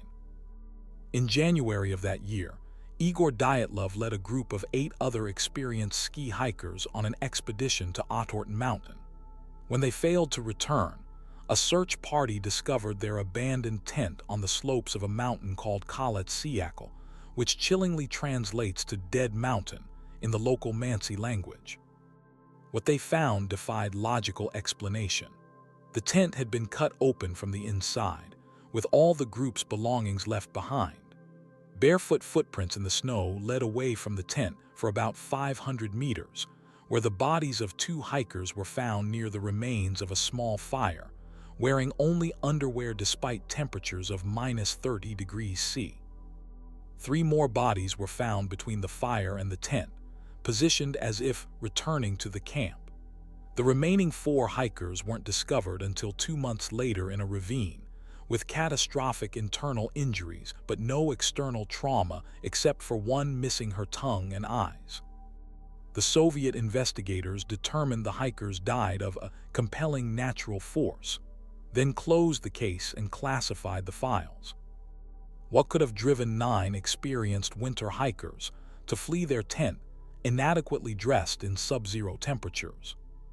Theories have ranged from avalanches to military weapons testing, from infrasound-induced panic to attacks by the indigenous Mansi people. More exotic explanations include UFO encounters, Yeti attacks, and secret Soviet experiments. In 2019, Russian authorities reopened the investigation, ultimately concluding that an avalanche was the most likely explanation. Though this fails to account for many of the case's strangest aspects, including the internal injuries inconsistent with avalanche trauma and radiation detected on some of the hikers' clothing. As you picture this isolated mountain scene, consider that sometimes the confluence of unusual circumstances can create mysteries that resist simple explanation, even with modern forensic techniques. From the frozen mountains of Russia, we travel to a warm hilltop near Rio de Janeiro, Brazil, where another perplexing death occurred in 1966. On August 20, the bodies of 2 electronics technicians, Manuel Pereira de Cruz and Miguel José Viana, were discovered by a boy flying a kite on Vintame Hill. The scene was bizarre. Both men were dressed in formal suits and waterproof coats, wearing lead-eye masks with no holes, similar to radiation shields, and there were no signs of violence or struggle. Near the bodies, investigators found an empty water bottle, a notebook with cryptic notes, and 2 towels. The notebook contained instructions written in Portuguese: 16:30 be at the specified location, 18:30 ingest capsules. After the effect, protect half of the face with lead masks. Wait for the agreed signal. No capsules were found at the scene, and toxicology tests were inconclusive because the internal organs had decomposed significantly by the time autopsies were performed. What makes this case particularly strange is that both men were known as serious electronics technicians who had told family members they needed to buy supplies for work. Yet they had withdrawn significant sums of money and purchased the waterproof coats on their way to the hill. Local residents reported seeing bright lights hovering over the hill that night, leading some to speculate about UFO connections. Others have suggested the men were involved in occult practices or were victims of Cold War espionage. What were the mysterious capsules they planned to ingest? Why the lead masks with no eye holes? And what signal were they waiting for on that isolated hilltop? Perhaps most perplexing is that several similar cases involving lead masks were reported in Brazil during that period, suggesting a pattern rather than an isolated incident. Yet despite multiple investigations, no conclusive explanation has ever emerged.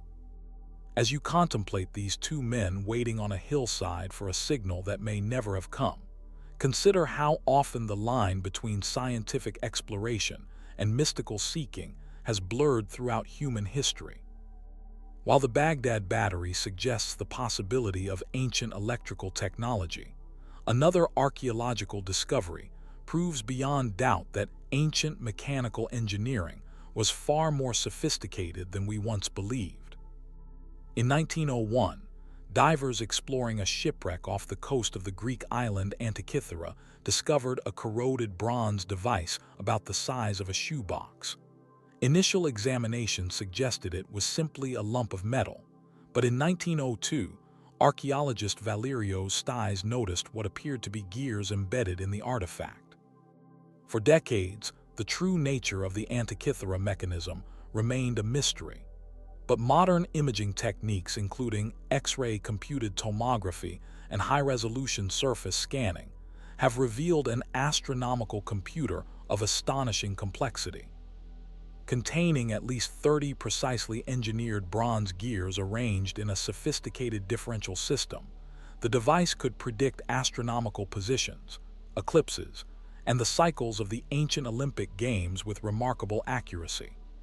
A complex system of rotating dials displayed the positions of the Sun, Moon, and 5 planets known in antiquity. dated to approximately 100–150 BCE.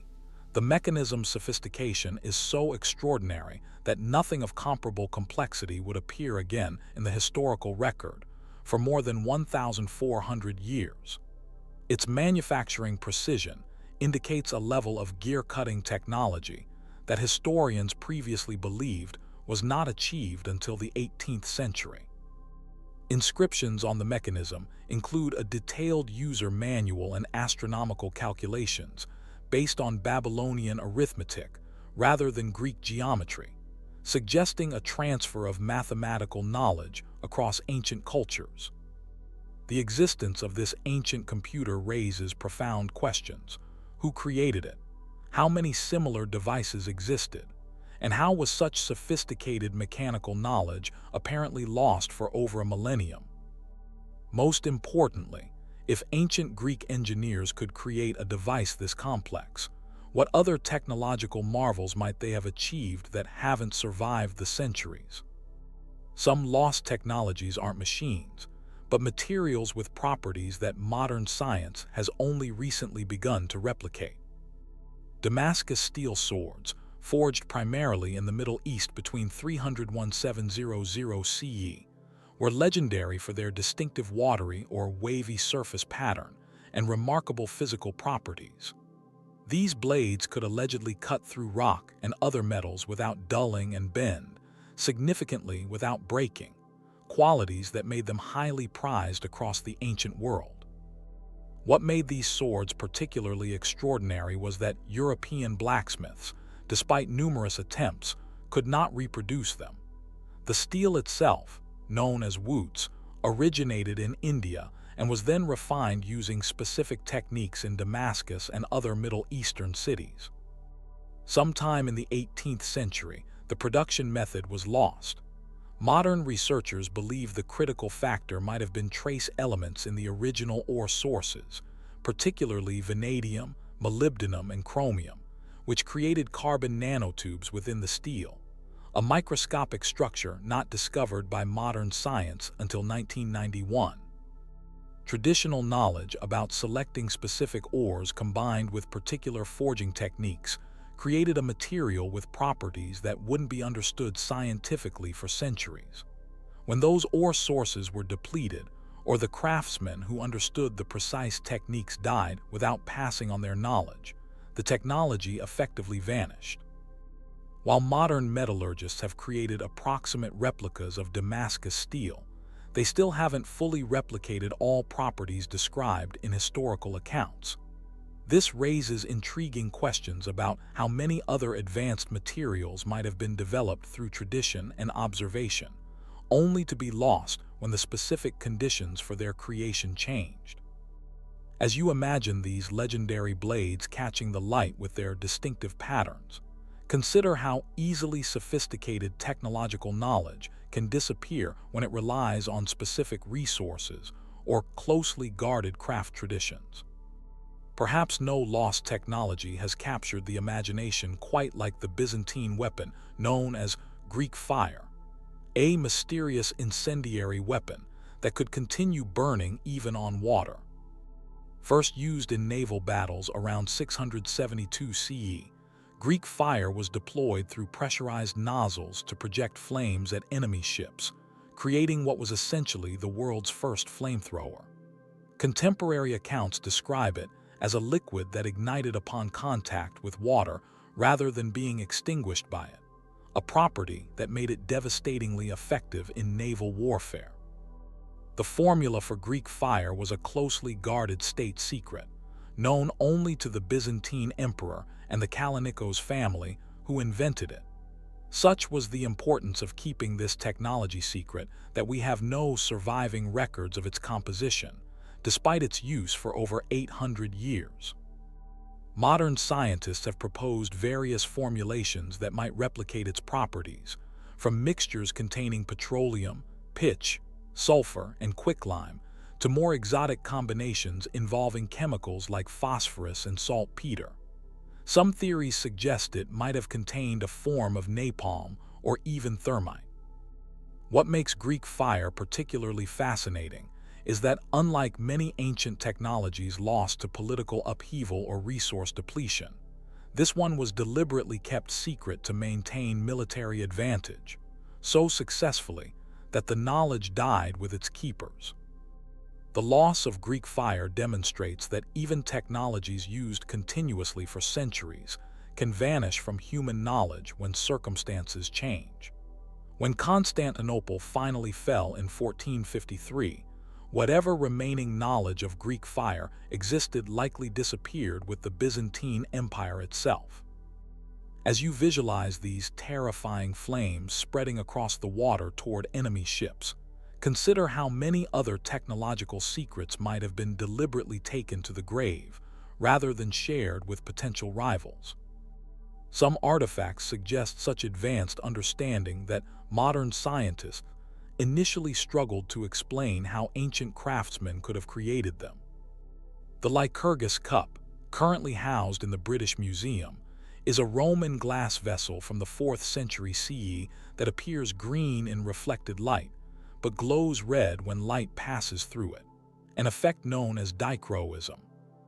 For decades, this color-changing property puzzled researchers. Only in the 1990s, with the development of electron microscopy, was the mystery solved. The glass contains tiny particles of gold and silver alloyed with copper, precisely sized at approximately 70 nanometers, less than 1,000th the width of a human hair. This specific size causes the particles to interact with light waves differently depending on whether the light is reflected or transmitted through the glass, creating the dramatic color change. Essentially, Roman glassmakers had created what we now recognize as nanotechnology, manipulating materials at a scale so small it wouldn't be visible for another 1,600 years. How did ancient craftsmen achieve this feat without modern scientific understanding or equipment? Most likely through generations of experimentation and observation, developing techniques that produce the desired effect without necessarily understanding the physics involved. What makes the Lycurgus cup particularly significant is its uniqueness. Only a handful of other dichroic glass fragments have survived from antiquity. This suggests the technique was either extremely difficult, requiring specialized knowledge that was lost, or deliberately kept secret among a small group of master craftsmen. As you imagine this ancient cup transforming from green to glowing red as it's lifted toward the light, consider how many other sophisticated technologies might have been developed empirically, through careful observation rather than theoretical understanding. Sometimes the greatest historical mysteries involve not lost cities or technologies, but entire peoples who appeared suddenly, changed the course of history, and then vanished from the record. Around 1200 BCE, the sophisticated Bronze Age civilizations of the Eastern Mediterranean, including the Mycenaeans, Minoans, and Hittites, experienced a catastrophic collapse. Cities were destroyed, trade networks disintegrated, and entire writing systems were lost.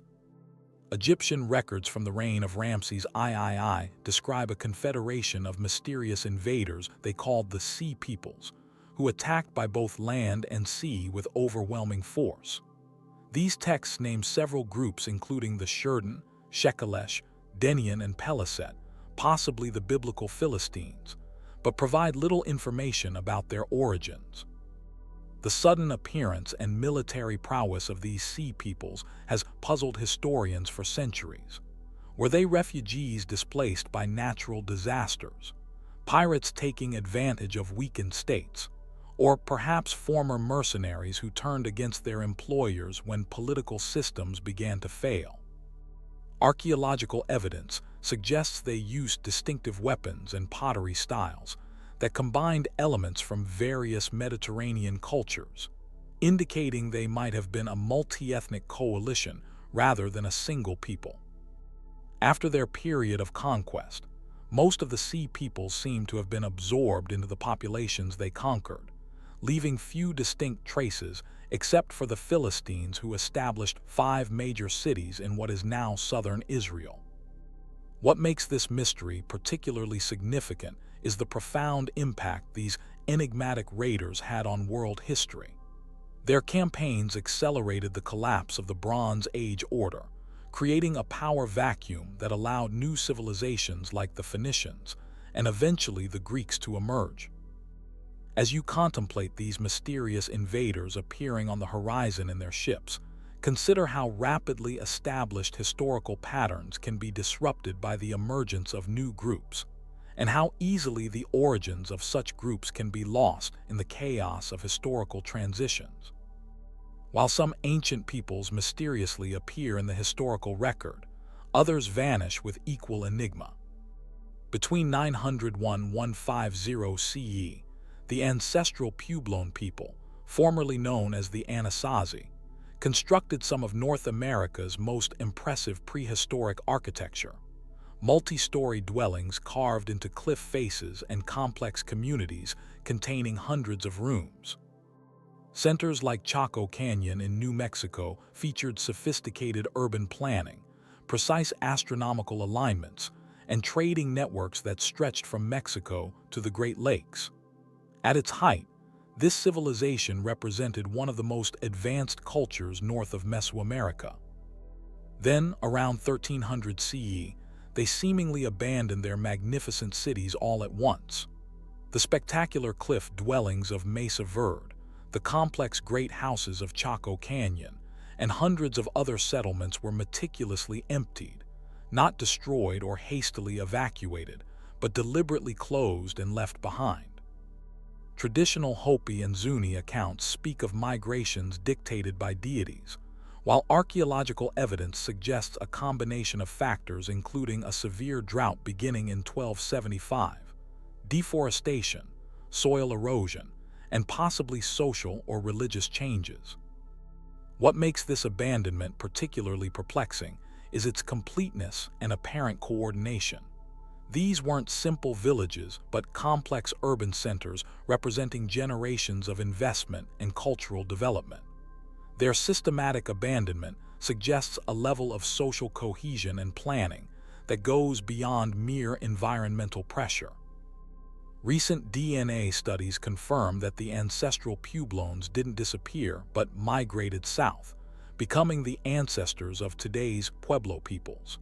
Yet the question remains, what combination of factors was powerful enough to convince an entire civilization to leave their monumental architecture behind? As you visualize these empty cities with their perfectly preserved kivas and dwellings, consider how even the most seemingly permanent human settlements can be abandoned when natural and social systems reach critical thresholds. Some vanished civilizations leave behind abundant physical evidence, but take their secrets with them nonetheless. Before Rome rose to dominate the Italian peninsula, a sophisticated people called the Etruscans controlled much of central Italy from about 800–300 BCE. They built prosperous cities, created magnificent art, and developed advanced engineering techniques that would later influence Roman architecture. The Romans themselves acknowledged their debt to Etruscan culture, adopting everything from religious practices and architectural styles to gladiatorial combat and symbolic regalia like the fasces that would become synonymous with Roman authority. Yet despite their profound influence and the thousands of artifacts they left behind, the Etruscans remained surprisingly mysterious. Their language, preserved in approximately 13,000 inscriptions, has been partially deciphered, but remains the largest unclassified language of the ancient Mediterranean. It appears unrelated to Indo-European languages and may have originated in Western Anatolia, modern Turkey. What makes the Etruscan enigma particularly intriguing is that they didn't disappear through sudden catastrophe, but through gradual cultural absorption. As Roman power expanded, Etruscan cities were conquered one by one, their populations incorporated into the growing republic. By the 1st century BCE, Etruscan language and distinct cultural practices had largely disappeared, though genetic studies show that their biological descendants continued to live in the region. This process of cultural absorption was so complete that their sophisticated society nearly vanished from historical memory, until archaeological discoveries in the 18th and 19th centuries reignited interest in their civilization. As you contemplate the elaborate Etruscan tomb paintings showing banquets, dances, and athletic competitions, consider how easily the knowledge of even major civilizations can fade when their stories are told primarily through the voices of their successors. Some lost civilizations achieved feats so remarkable that their absence from historical prominence seems particularly puzzling. In the harsh deserts of modern Jordan and Saudi Arabia, the Nabatean kingdom flourished from approximately the 4th century BCE to 106 CE, creating extraordinary cities literally carved from solid sandstone cliffs. Their capital at Petra, with its famous treasury building featured in countless films, represents one of the ancient world's most spectacular architectural achievements. What made the Nabateans truly remarkable, however, was their mastery of hydraulic engineering. In one of Earth's most arid environments, they created an artificial oasis by developing sophisticated water collection and storage systems that harvested every available drop of rainfall. Their engineers designed channels, dams, cisterns, and aqueducts that could capture flash flood waters and direct them to storage areas, allowing their cities to support populations of thousands despite receiving less than 6 inches of rainfall annually. This water management system was so effective that it continued functioning for centuries after their civilization declined. The Nabateans also controlled key trade routes between Arabia, Africa, and the Mediterranean, accumulating enormous wealth by taxing and protecting caravans carrying incense, spices, and luxury goods. At their height, their kingdom stretched from Damascus to the Sinai Peninsula. Yet despite these achievements, the Nabateans left relatively few written records, and their distinct culture faded after Roman annexation in 106 CE.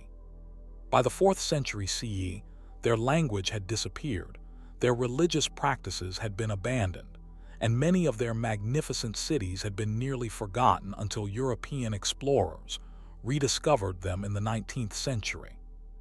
As you visualize these rose-red cities emerging from desert canyons, consider how even civilizations that literally carved their legacy in stone can fade from historical memory when political circumstances change. Some archaeological discoveries aren't mysterious because of what they are, but because of what they might lead to. In 1952, archaeologists exploring Cave 3 near Qumran discovered a unique Dead Sea Scroll unlike any other. While most scrolls were written on parchment or papyrus and contained religious texts, this one was engraved on thin sheets of copper and described something altogether different: buried treasure. The copper scroll lists 64 locations where vast quantities of gold, silver, and other valuables were supposedly hidden throughout Judea. In total, the treasures would amount to approximately 200 tons of gold and silver, an almost unimaginable fortune both in ancient times and today. The text is unusually specific about the locations. In the fortress, which is in the Vale of Achor, 40 cubits under the steps entering to the east, a money chest and its contents of a weight of 17 talents. Another entry reads, "In the court of Unreadable, 9 cubits under the southern corner, gold and silver vessels for tithe, sprinkling basins, cups, sacrificial bowls, in all 609. What makes this scroll particularly perplexing is its purpose and authenticity. Was it an actual treasure map, perhaps recording the hidden wealth of the Jerusalem temple before its destruction by the Romans in 70 CE, a work of fiction, or a decoy created to mislead Roman authorities? Despite numerous expeditions to locations described in the scroll, no significant treasure has ever been found. The geographical references use landmarks that may have disappeared or changed names over 2 millennia, making precise identification of the locations extremely difficult. The scroll's language itself is unusual. a form of Mishnaic Hebrew written in a phonetic style with numerous spelling errors, suggesting it might have been written by someone for whom writing was not a common activity, perhaps a temple treasurer rather than a professional scribe. As you imagine this ancient copper document with its tantalizing directions to unimaginable wealth, consider that some of history's greatest treasures might still lie hidden, their locations recorded in texts we can read but cannot fully understand. Sometimes a single small artifact can challenge our entire understanding of historical contact between civilizations.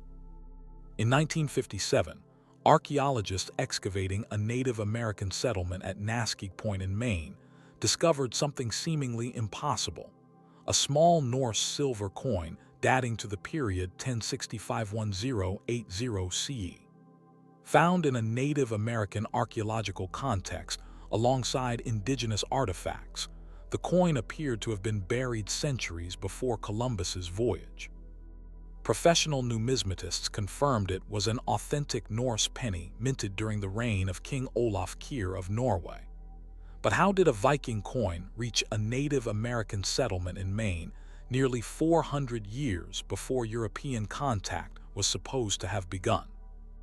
The site where the penny was found was occupied by the indigenous Penobscot people between 701–200 CE, precisely when Norse settlements were established in Newfoundland at Elance Aux Meadows, the only confirmed Viking site in North America.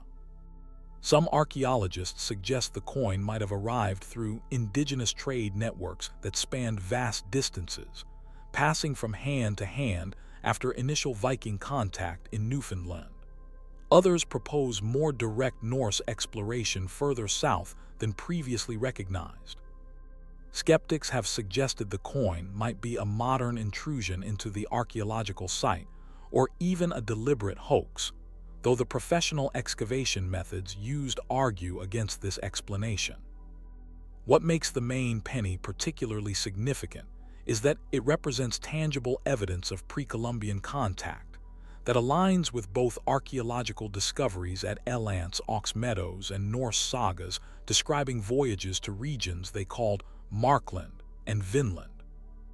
If authentic in its archaeological context, this single small coin suggests that interactions between Norse explorers and indigenous North Americans might have been more extensive than previously recognized, potentially changing our understanding of early contact between European and American culture. Imagine this. It's July 1518 in the city of Strasbourg, France. The sun is high, the streets are bustling, and suddenly a woman named Frau Troffea steps into the square. She begins to dance. Not a joyful, celebratory dance, but something frantic, almost uncontrollable. Her feet move as if possessed, her body twisting and turning without rest. And then something even stranger happens, others join her. Within days, dozens of people are dancing in the streets, unable to stop. Some dance until they collapse from exhaustion, and some even dance themselves to death. This is the dancing plague of 1518, one of history's most bizarre and unexplained events. But what caused it? Was it mass hysteria, a strange disease, or something more sinister? Let's start with the facts. The dancing began with Frau Troffea, and within a week, over 30 people had joined her. By the end of the month, the number had swelled to nearly 400. The city's authorities were baffled. They tried everything to stop it, even hearing musicians and opening dance halls, believing that if the dancers could dance it out, the madness would end. But it didn't. People kept dancing, some for days on end, until their feet bled and their bodies gave out. So what could have caused this? One theory is ergot poisoning. Ergot is a fungus that grows on rye and other grains, and when ingested, it can cause hallucinations, convulsions, and even uncontrollable movements. In the Middle Ages, ergot poisoning was relatively common, and some historians believe it could have been the culprit behind the dancing plague. But here's the catch. While ergot can cause spasms and muscle contractions, it doesn't typically lead to coordinated, rhythmic dancing.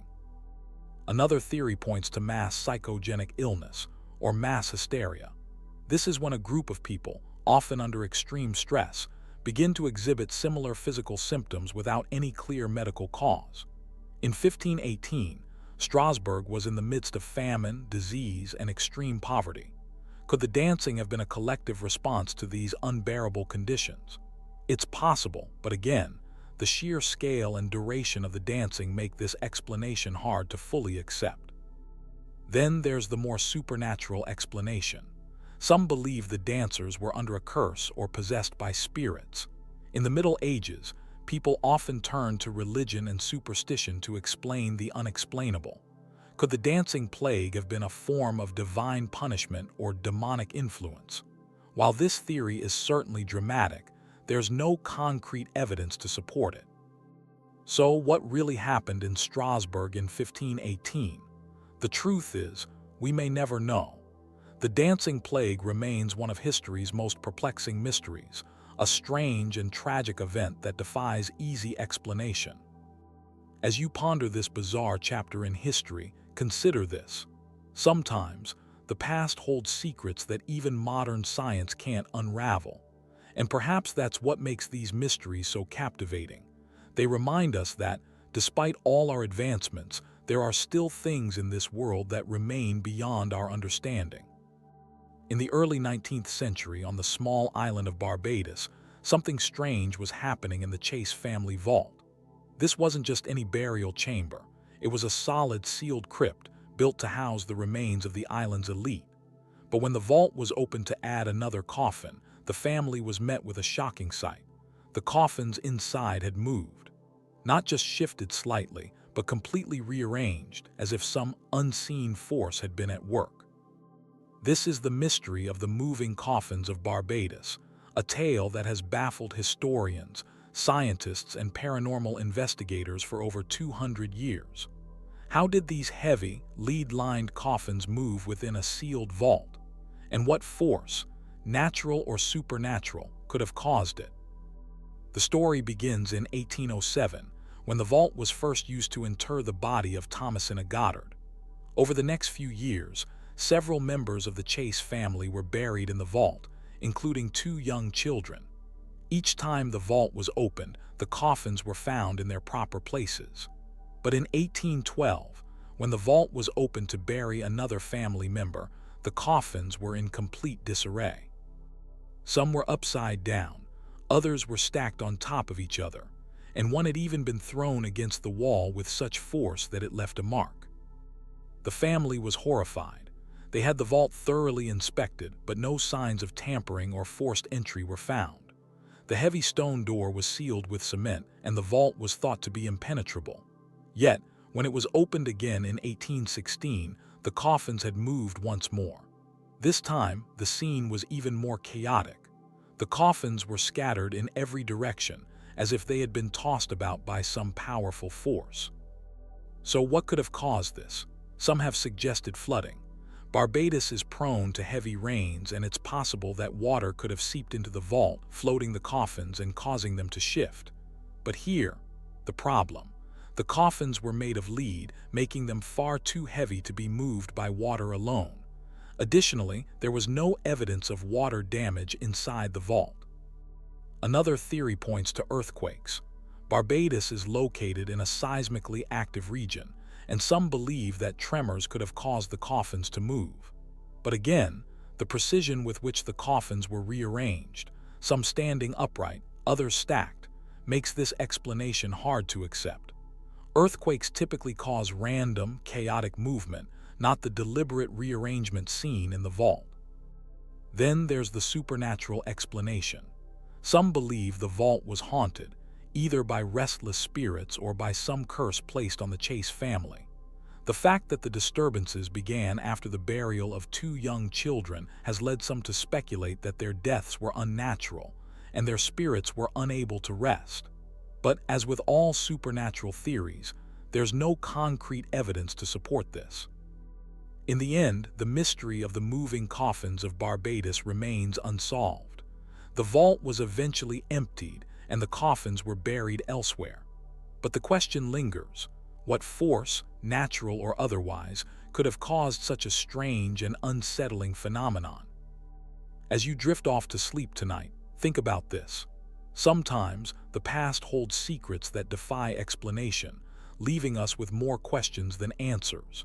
And perhaps that's what makes these mysteries so enduring. They remind us that, even in our modern world, there are still things that lie beyond our understanding. In the 12th century, in the small village of Woolpit in England, something extraordinary happened. Two children appeared out of nowhere with green skin, speaking an unknown language and wearing strange clothing. They were found by villagers near a wolf pit, a trap used to catch wolves, and taken in by the locals. But who were these children? Where did they come from? And why were they green? This is the mystery of the green children of Woolpit, a tale that has fascinated historians and folklorists for centuries. Was it a case of mistaken identity, a hoax, or something far more otherworldly? The story begins when the children were discovered by villagers. They were frightened and refused to eat any of the food offered to them, at least at first. Eventually, they began to eat beans, which seemed to be the only thing they could stomach. Over time, their green skin faded and they began to learn English. When they were finally able to communicate, they told a strange story. According to the children, they came from a place called St. Martin's Land, a subterranean world where the sun never shone, and everything was bathed in a perpetual twilight. They claimed to have been tending their father's flock when they heard a loud noise, like the ringing of bells. They followed the sound and found themselves in the wolf pit, unable to find their way back home. So what could explain this bizarre tale? Some historians believe the children were Flemish immigrants. During the 12th century, there was significant conflict between the English and Flemish settlers, and it's possible that the children were refugees who had fled their homeland. The green skin could have been a result of malnutrition or a condition called chlorosis, which can cause a greenish tint to the skin. As for their strange language, it could have been a dialect of Flemish that the villagers didn't recognize. But others aren't so sure. The children's description of St. Martin's Land, a place of eternal twilight, has led some to speculate that they came from another world. Could they have been extraterrestrials, or perhaps travelers from a parallel dimension? While this theory is certainly speculative, it's hard to ignore the eerie similarities between the children's story and modern accounts of alien encounters. Then there's the folkloric explanation. Some believe the story of the green children is simply a myth, a cautionary tale meant to teach a lesson or explain some natural phenomenon. In medieval Europe, stories of strange creatures and otherworldly beings were common, and the green children of Woolpit may have been just another example of this tradition. In the end, the truth remains elusive. The children eventually assimilated into English society, and their green skin faded away. But their story has endured, a strange and captivating mystery that continues to spark the imagination. As you drift off to sleep tonight, think about this. Sometimes, the past holds stories that blur the line between reality and myth. And perhaps that's what makes these mysteries so fascinating. They remind us that, even in our modern world, there are still things that defy explanation. In the small town of Taos, New Mexico, there's a sound that only some can hear. It's a low, persistent hum, like the distant rumble of an engine but with no apparent source. For decades, residents have reported hearing this mysterious noise, often describing it as maddening, even unbearable. But despite numerous investigations, no one has been able to determine where the sound comes from, or why only some people can hear it. This is the Taos hum, one of the most perplexing auditory mysteries of the modern age. Is it a natural phenomenon, a psychological condition, or something more mysterious? The Taos hum was first reported in the early 1990s, when a group of residents in Taos began complaining about a constant, low-frequency noise that seemed to have no origin. Some described it as a deep drone, while others compared it to the sound of a distant diesel engine. What made the hum particularly strange was that not everyone could hear it. Estimates suggest that only about 2% of the population in Taos can detect the sound, and even among those who can, the intensity varies. So what could be causing the Taos hum? One theory is that it's a form of low-frequency noise pollution. Some researchers have suggested that the hum could be caused by industrial machinery, power lines, or even underground gas pipelines. But here, the problem: no such sources have been identified in Taos, and the hum persists even in remote areas where there's no industrial activity.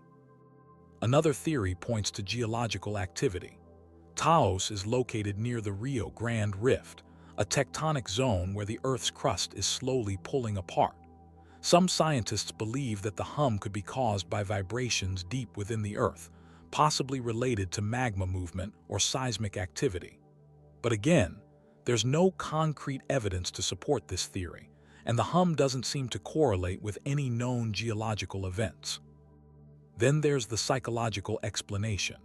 Some researchers believe that the Taos hum could be a form of tinnitus, a condition where people perceive sound when there is no external noise. Tinnitus can be caused by a variety of factors, including hearing loss, stress, or exposure to loud noises. But if the Taos hum is a form of tinnitus, why do so many people in the same area report hearing it? And why does it seem to be localized to Taos? Finally, there's the more mysterious explanation. Some believe the Taos hum could be related to infrasound, sound waves that are below the range of human hearing. Infrasound can be produced by natural phenomena like earthquakes or storms, but it can also be generated by man-made sources like wind turbines or military experiments. Could the Taos hum be a form of infrasound that only certain people are sensitive to? It's possible, but again, there's no definitive proof. In the end, the Taos hum remains a mystery. Despite decades of research, no one has been able to determine its source or why only some people can hear it. For those who can, the hum is a constant, often maddening presence, a reminder that even in our modern world, there are still things that defy explanation. As you drift off to sleep tonight, think about this. Sometimes, the world holds mysteries that can't be seen or touched, but only heard. And perhaps that's what makes them so haunting. They remind us that, even in our age of science and technology, there are still things that lie beyond our understanding. On Christmas Eve, 1945, in the small town of Fayetteville, West Virginia, a fire broke out at the home of George and Jenny Sodder. The blaze destroyed the house, but what happened next would become one of the most haunting mysteries in American history. 5 of the Sodder children were never found. No remains were recovered, and no explanation was ever given. Did they perish in the fire, or did something far more sinister happen? This is the mystery of the disappearance of the Sodder children, a case that has baffled investigators and haunted the surviving family members for decades.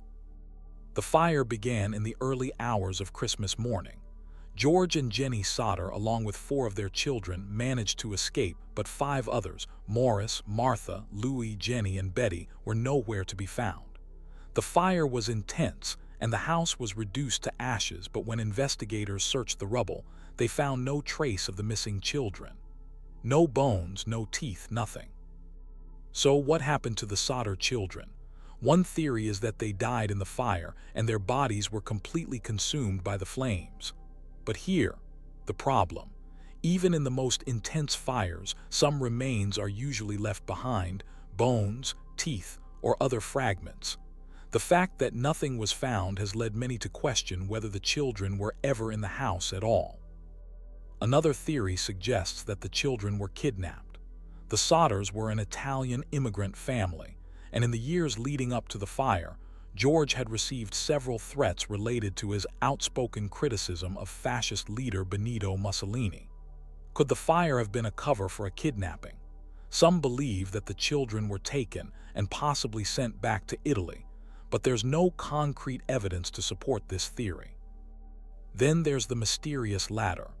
On the night of the fire, George had placed a ladder against the house to check the roof, but when he tried to use it to rescue the children, it was gone. Who took the ladder, and why? Some believe that the fire was deliberately set and the ladder was removed to prevent the family from escaping. But again, there's no definitive proof. In the years that followed, the Sodders received several strange leads. A witness claimed to have seen the children being driven away in a car on the night of the fire. Another reported seeing them in a nearby town, alive and well. But despite these reports, no trace of the children was ever found.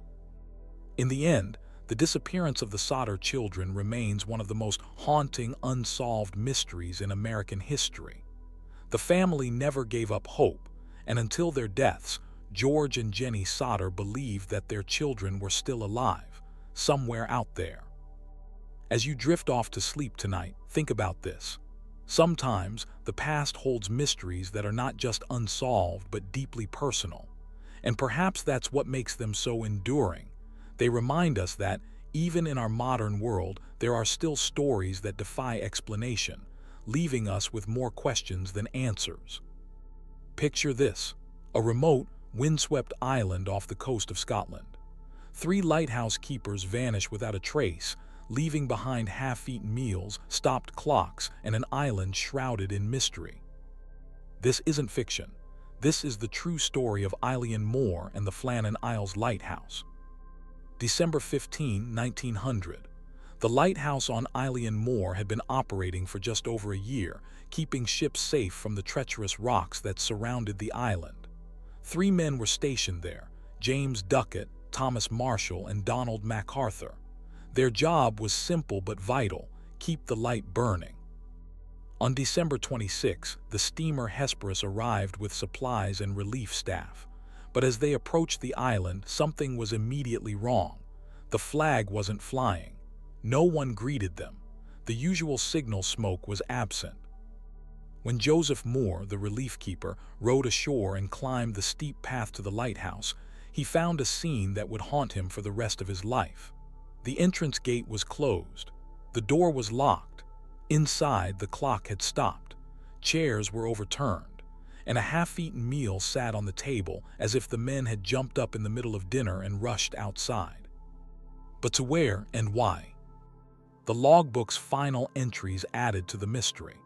The last official entry was from December 15, reporting severe winds and wild seas, which was strange, because other weather reports from ships in the area indicated calm conditions. Even more disturbing was an unofficial entry: storm ended, sea calm, God is over all. A search of the island revealed nothing. No bodies, no signs of struggle, no indication of where 3 grown men could have disappeared to on a tiny, uninhabited island with nowhere to hide. The official investigation concluded that the men had been swept away by a freak wave while trying to secure equipment during a storm. But this explanation has never fully satisfied those familiar with the case. For one thing, the men were experienced lighthouse keepers who knew better than to go out during dangerous weather. For another, if they'd been attempting to secure equipment at the landing area as suggested, why were 2 of them wearing their indoor clothes rather than oilskins? And what explains the odd log entries, the stopped clock, the untouched meal? Some have suggested more supernatural explanations. Local folklore tells of an entity called the Phantom of the 7 Hunters that supposedly haunts the islands. Others point to the strange history of the island itself, a place once used by Druids for mysterious rituals. More practical theories suggest infighting or even murder-suicide, driven by the isolation and psychological pressure of lighthouse keeping. But perhaps the most disturbing possibility is one suggested by writer Mike Dash. After examining the case thoroughly, he proposed that one keeper was washed away by a wave, and the other 2 died attempting a rescue. The problem with this theory: it still doesn't explain the closed gate and locked door. Over a century later, the vanishing of the Flannan Isle lighthouse keepers remains one of Scotland's most enduring mysteries. 3 men, 1 tiny island, and no witnesses except perhaps the cold, indifferent sea. Next time you see a lighthouse cutting through the darkness, remember the men of Eilean Mor and the questions that remain unanswered about their fate. June 30th, 1908. Early morning in the remote Siberian wilderness. The skies were clear, and the day promised to be like any other for the few indigenous Evenki people scattered throughout the vast taiga forest. Then, without warning, the sky split open. Witnesses described seeing a bluish light, nearly as bright as the sun, moving across the morning sky. This was followed by a flash and a sound similar to artillery fire. Then came the explosion, an explosion so powerful that it flattened 80 million trees over 830 square miles of forest.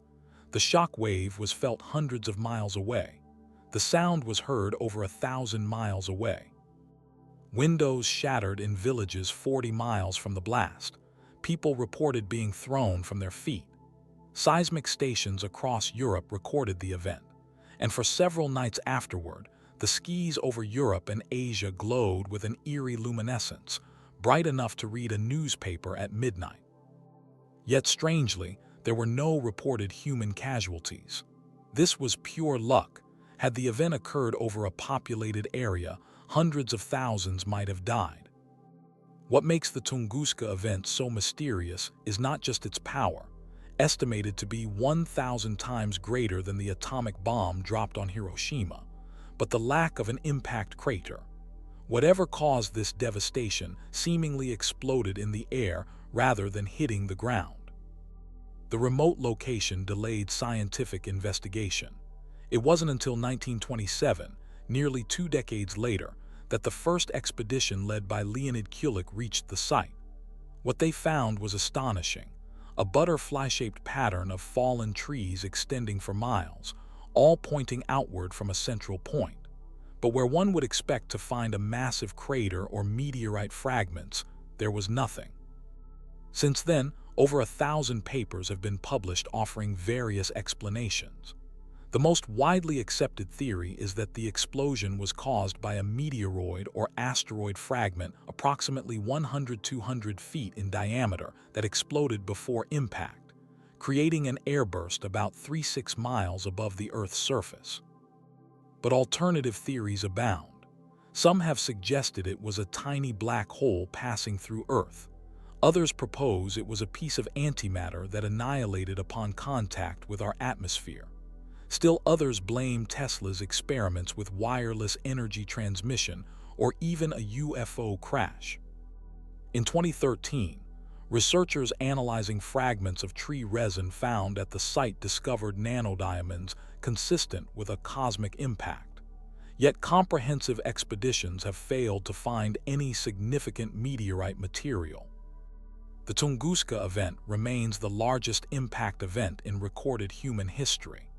Had it occurred over London, Paris, or New York rather than the unpopulated Siberian wilderness, it would have completely destroyed any of these cities and killed millions.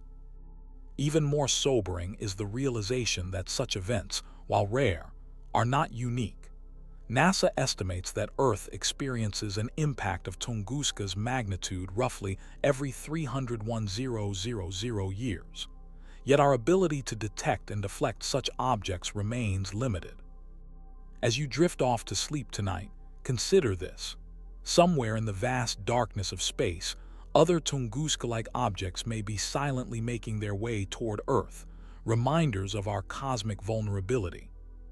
High in the Bayan Karaula mountains that border Tibet and China lies a remote cave system. In 1938, Chinese archaeologist Kai Pu-te reportedly led an expedition into these mountains and discovered something extraordinary: a burial site containing skeletons with unusually small bodies and disproportionately large heads. But what truly captured the imagination were the artifacts found alongside these remains. 716 stone discs, each about 1 foot in diameter with a hole in the center, making them resemble primitive phonograph records.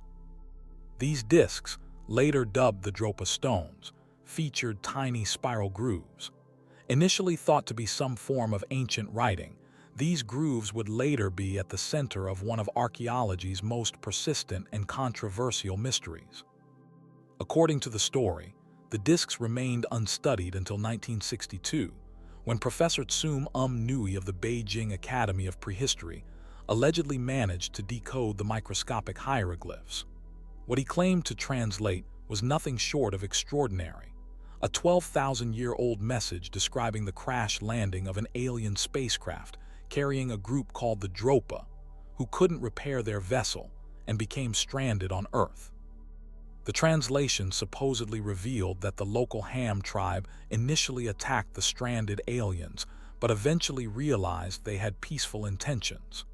According to the account, the aliens intermarried with the humans and became the ancestors of the Dropa people, an isolated group of unusually short people who reportedly still lived in the region. Professor Nui's findings were allegedly so controversial that his peers ridiculed him, and publication of his work was forbidden. Reportedly, he emigrated to Japan in frustration, taking his research with him. The story continues that in 1974, Austrian engineer Ernst Wegerer photographed 2 of the discs in the Banpo Museum in Xi'an. According to Wegerer, museum staff told him the discs were unclassifiable and had been found in the mountains. He also claimed that when he ran his finger along the grooves, a strange humming sound emerged from the disc. Russian scientists allegedly conducted tests on some of the discs, discovering that they contained large amounts of cobalt and other metals, suggesting they might have had an electrical function. Some even claimed the discs demonstrated signs of oscillation or vibration, as if they once served as electrical conductors. So what's the truth behind the Dropa stones? The traditional scientific community regards the entire story as a hoax. No academic papers by Tsum Nui have ever been found. The Beijing Academy of Prehistory mentioned in the accounts never existed.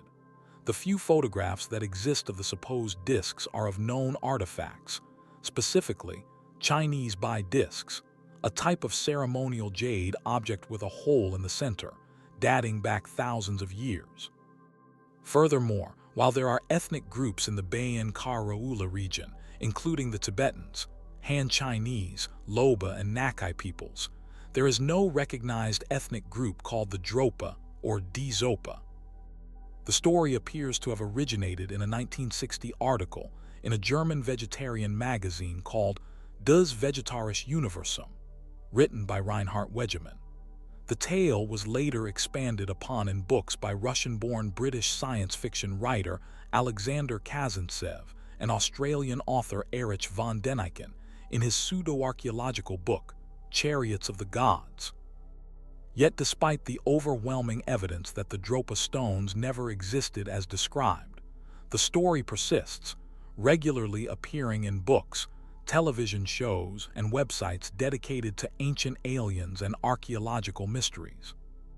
Perhaps the most interesting aspect of the Dropa stones isn't the artifacts themselves, which most likely never existed, but why this particular story has captured the imagination of so many.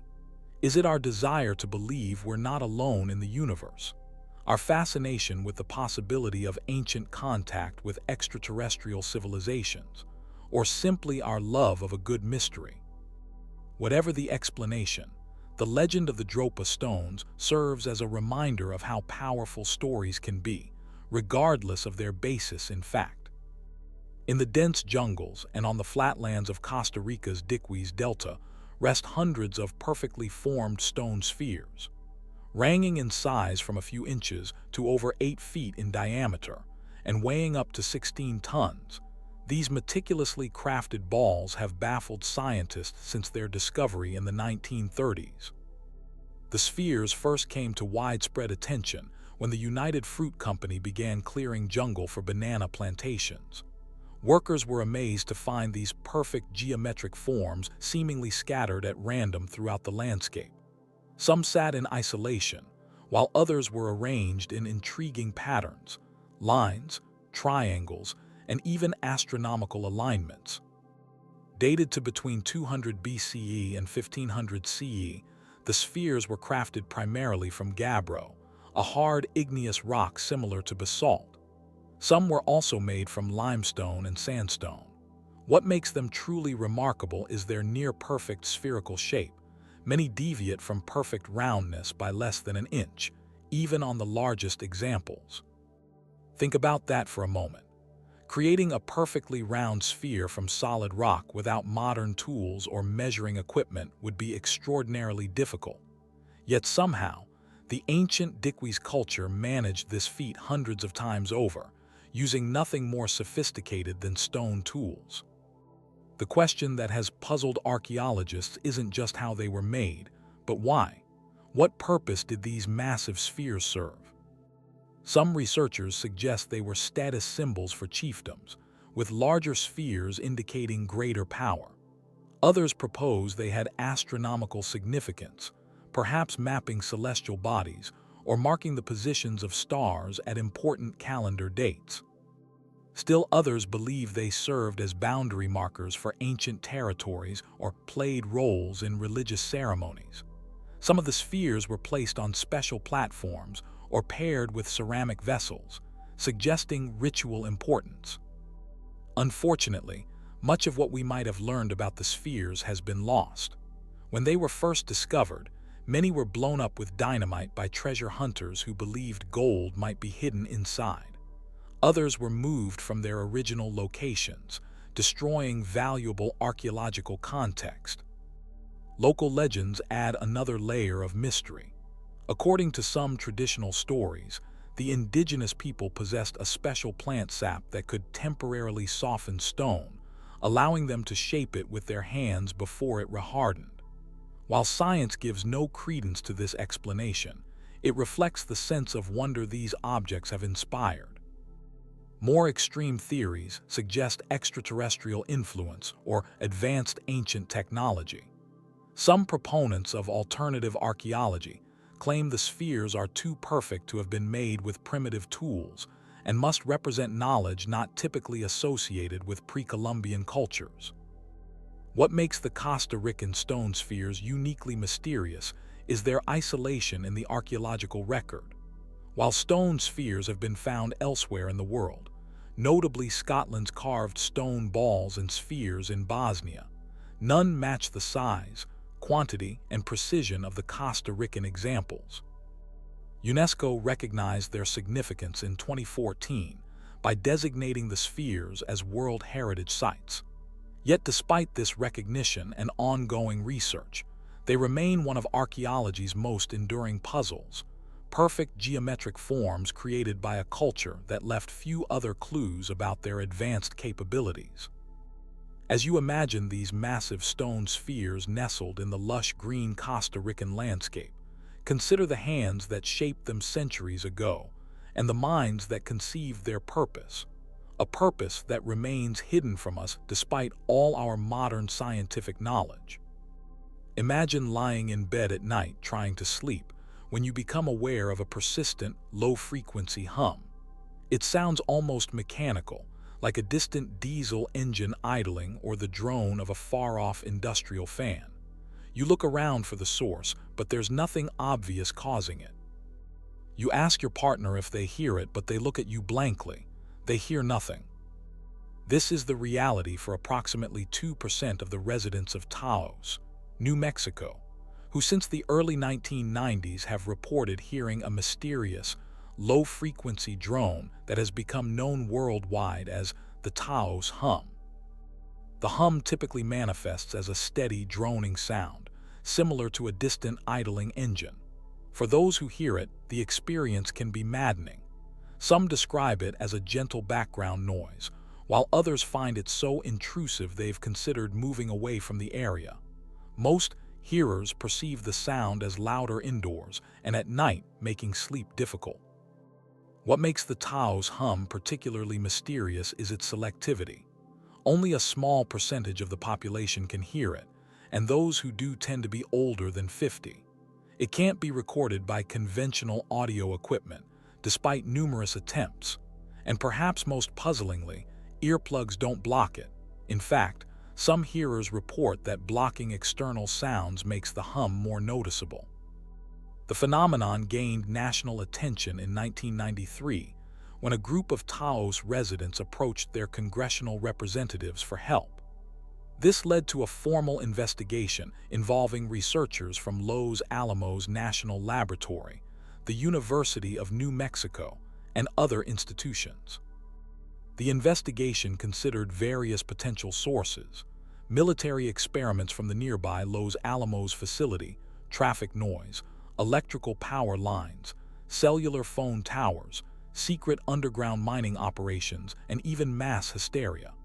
Despite extensive testing of acoustic, electromagnetic, and seismic signals in the area, researchers found nothing unusual. Their conclusion: no single identifiable source of acoustic or electromagnetic energy could be found. Yet for those who hear it, the hum remains very real and deeply troubling. The Taos hum isn't unique.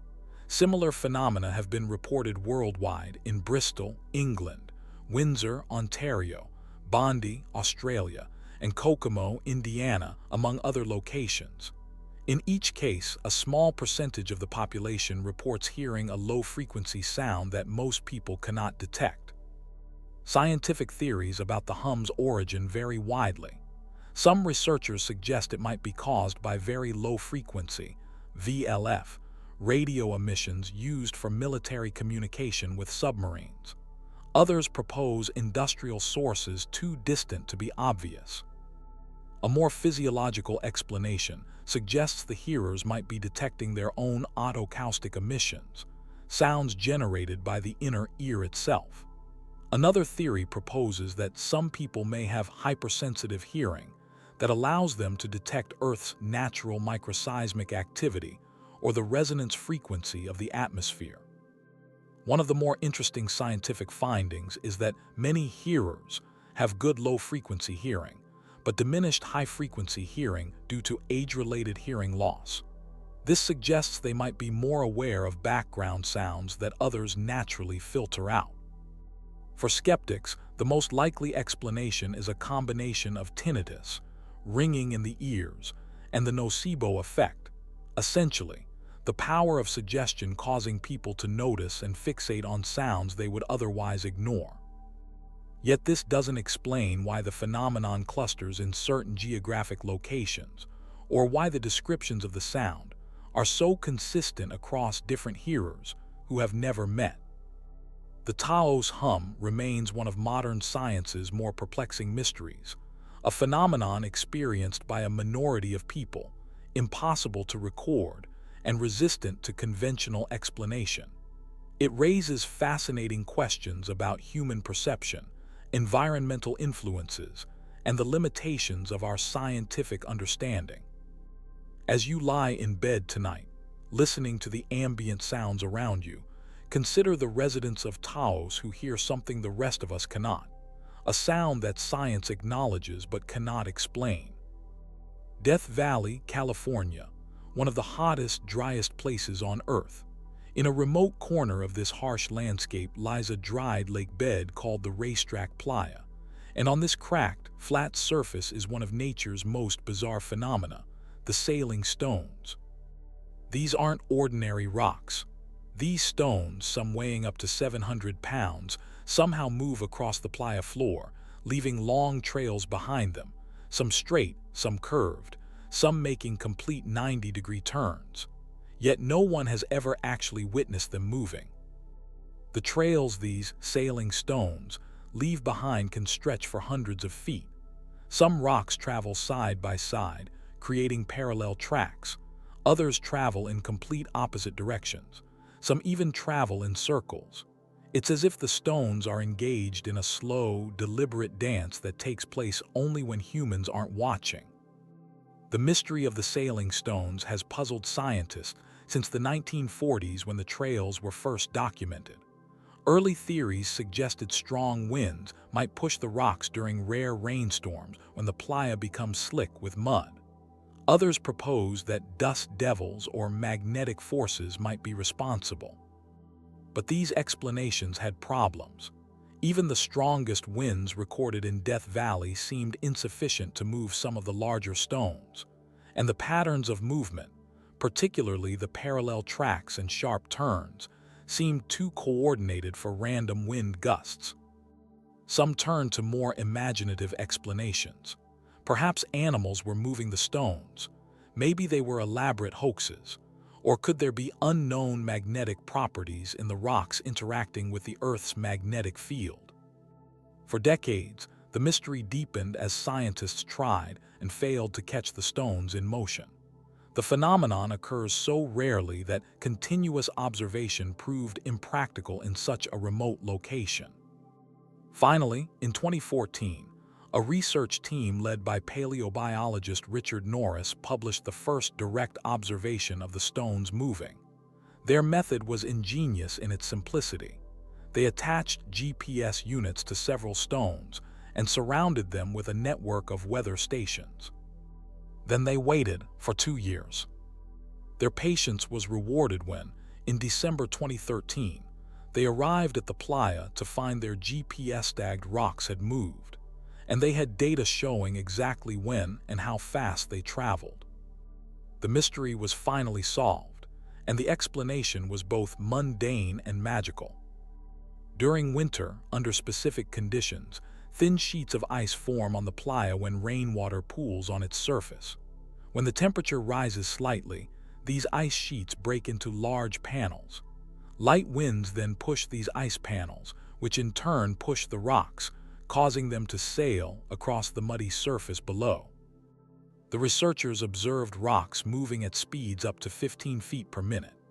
They noticed that the movements typically occurred during specific weather conditions: a shallow pool of water, temperatures cold enough for overnight ice formation but warm enough during the day for the ice to break up, and winds light enough not to break the ice panels but strong enough to move them.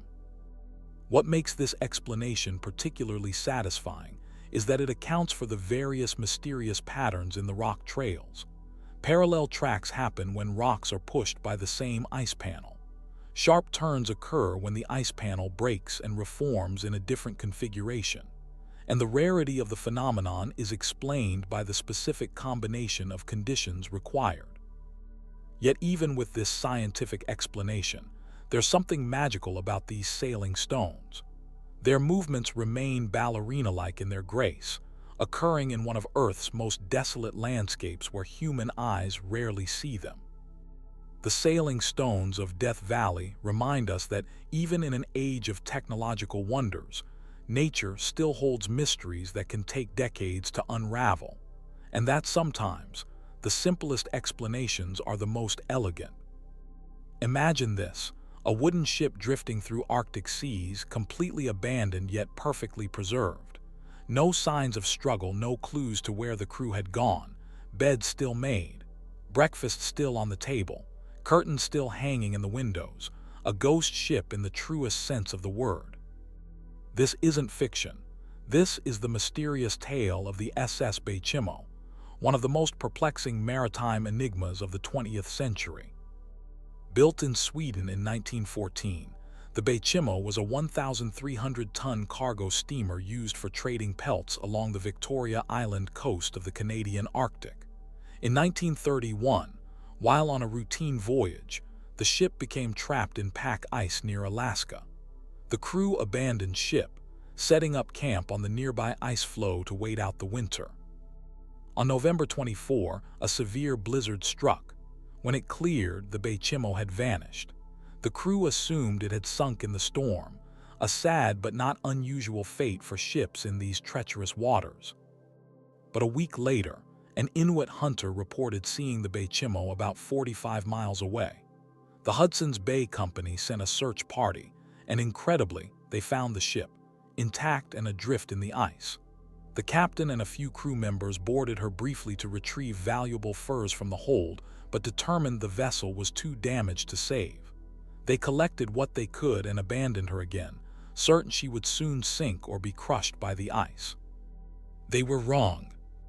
Over the next 38 years, the Bechimo would be sighted no fewer than a dozen times, drifting alone through the Arctic seas. She became known as the ghost ship of the Arctic, appearing and disappearing like a phantom. In 1932, a trading party boarded her, finding everything intact. In 1933, a group of explorers took shelter in her during a storm. In 1934, Fur trapper Les Shepherd and his team actually lived aboard for 10 days until shifting ice carried the ship away while they were ashore gathering supplies. The ship continued its solitary journey for decades. She was spotted in 1939 off the coast of Alaska, in 1962 frozen in an ice pack, and in 1969 drifting between the Beaufort and Chukchi Seas. Each time, she appeared perfectly preserved, a floating time capsule from another era. The last confirmed sighting came in 1969, nearly 40 years after she was abandoned. Some Inuit reported seeing her imprisoned in pack ice off Alaska's northwest coast. After that, the Bechimo disappeared for good. Did she finally sink beneath the waves? Was she crushed by ice? Or is she still out there somewhere, drifting through remote Arctic waters where few ships venture? In 2006, the Alaskan government began an official search for the vessel, believing she might still be adrift or run aground on some remote shore. But no trace has been found. What makes the Bechimo so remarkable isn't just her longevity as a ghost ship, but how she challenges our understanding of fragility and endurance. Modern vessels with advanced technology and materials struggle in Arctic conditions, yet this wooden steamer from 1914 survived for decades without maintenance or crew. Some speculate about supernatural explanations, but the real mystery may be more mundane yet equally fascinating. The perfect combination of sturdy construction, favorable currents, and the preservative effects of the cold Arctic environment. The Bechimo represents a maritime mystery that science acknowledges but cannot fully explain. Her decades-long journey without a crew stands as one of the sea's great enigmas, a reminder that even in our modern age of satellite tracking and GPS, ships can still vanish and reappear like specters from another time. Imagine an entire city, a thriving center of ancient Greek civilization, disappearing beneath the waves in a single night, leaving no survivors to tell the tale. This isn't the story of the mythical Atlantis, but of Helike, a real Greek city whose catastrophic destruction may have inspired Plato's famous legend. Helike was once the principal city of the Achaean League, a confederation of 12 ancient Greek cities. Located in the northern Peloponnese on the Gulf of Corinth, it was a worship center for Poseidon, the god of the sea and earthquakes, an ironic patron given its ultimate fate. In 373 BCE, according to contemporary accounts, strange phenomena began to occur around Helike. Small animals, snakes, mice, insects, and weasels were seen fleeing the city en masse, heading for the safety of the mountains. This animal exodus continued for 5 days. Then on a winter night, disaster struck. A massive earthquake shook the region, followed almost immediately by a tsunami. The city of Helike, along with a neighboring settlement called Bura, disappeared beneath the waters. According to the Greek historian Pausanias, writing several centuries later, not a single Helikean survived to tell the tale. The destruction was so complete that the city transformed from a major Greek hub to a cautionary tale overnight. Diodorus Siculus wrote that divine anger had been provoked by the Helikeans' treatment of Ionian suppliants who had been dragged from the sanctuary of Poseidon and killed. Others attributed the disaster to Poseidon's wrath over the Achaean League's refusal to give certain religious statues to Ionian colonists. For centuries after the catastrophe, the submerged ruins of Helike reportedly remained visible beneath the waters, becoming something of a tourist attraction. Ancient sources claim that fishermen would occasionally snag their nets on the statues of Poseidon that still stood in the submerged sanctuary. Eratosthenes, the famous Greek mathematician and geographer, reported seeing the bronze statue of Poseidon standing underwater, holding a hippocampus, a mythical sea horse, that posed a hazard to those fishing with nets. But as the centuries passed, silt and geological changes obscured the sunken city, and its exact location was forgotten. For over 2 millennia, Archaeologists and historians searched for concrete evidence of Helike's existence and final resting place.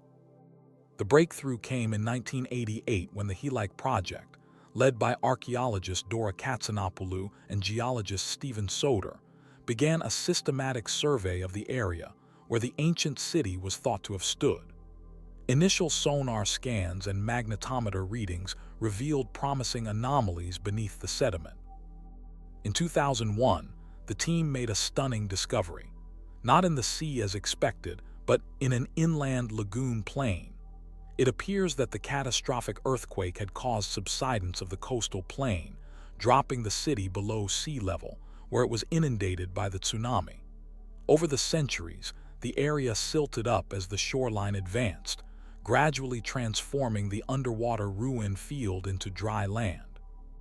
Excavations have uncovered the remains of classical era buildings, Roman-era structures built on top of the ruins, and even prehistoric settlements dating back to the early Bronze Age. Among the finds are coins, pottery, a well-preserved 60-foot section of the ancient coastal road, building foundations, and the remains of a temple, possibly dedicated to Poseidon himself. More recently, in 2012, archaeologists discovered intact ceramic roof tiles with nail holes, suggesting the buildings were not simple structures but substantial edifices. The team also found household pottery, cooking vessels, and storage jars still containing the remains of ancient olive seeds, fish bones, and seashells, haunting evidence of daily life frozen at the moment of destruction. What makes Helike particularly significant is that it represents a real-life precedent for the Atlantis myth. Plato's account of Atlantis was written just a few years after Helike's destruction, and many elements parallel what happened to the Achaean city: divine punishment, submergence beneath the waves in a single day and night, and a once prosperous civilization vanishing without a trace. Helike reminds us that behind many myths lies a kernel of historical truth. It also serves as a sobering reminder of nature's destructive power and the transience of even the mightiest human achievements. Cities we consider permanent fixtures of our world may, like Helike, become nothing more than memories and buried ruins, waiting for future archaeologists to uncover their stories. The search for Helike represents one of archaeology's great success stories, a legendary lost city, once thought to be perhaps as mythical as Atlantis itself, finally yielding its secrets after more than 2,000 years. Yet many questions remain unanswered, and excavations continue to this day, slowly revealing more about this city that transitioned from history to legend and back again. Under the warm Mediterranean sun, on the island of Crete flourished Europe's first advanced civilization, a society so ahead of its time that its sudden disappearance has puzzled historians for centuries. The Minoans, named after the legendary King Minos, created a sophisticated maritime empire that dominated the eastern Mediterranean from approximately 2700 to 1420 BCE. When British archaeologist Sir Arthur Evans began excavating at Knossos in 1900, he uncovered the remnants of a civilization far more advanced than anyone had expected to find from that era. The massive palace complex he revealed featured innovative architectural elements that wouldn't be seen again in Europe for thousands of years.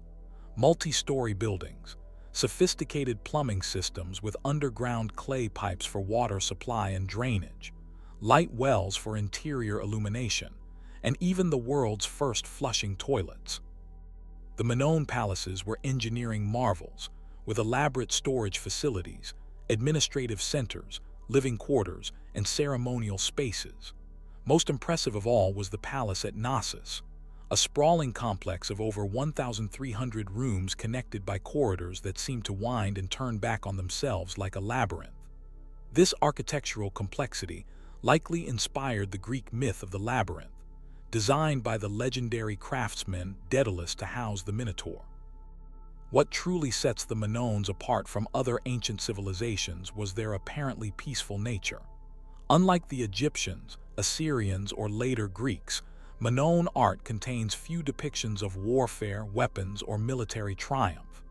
Their frescoes instead celebrate nature, athletic competitions, religious ceremonies, and daily life.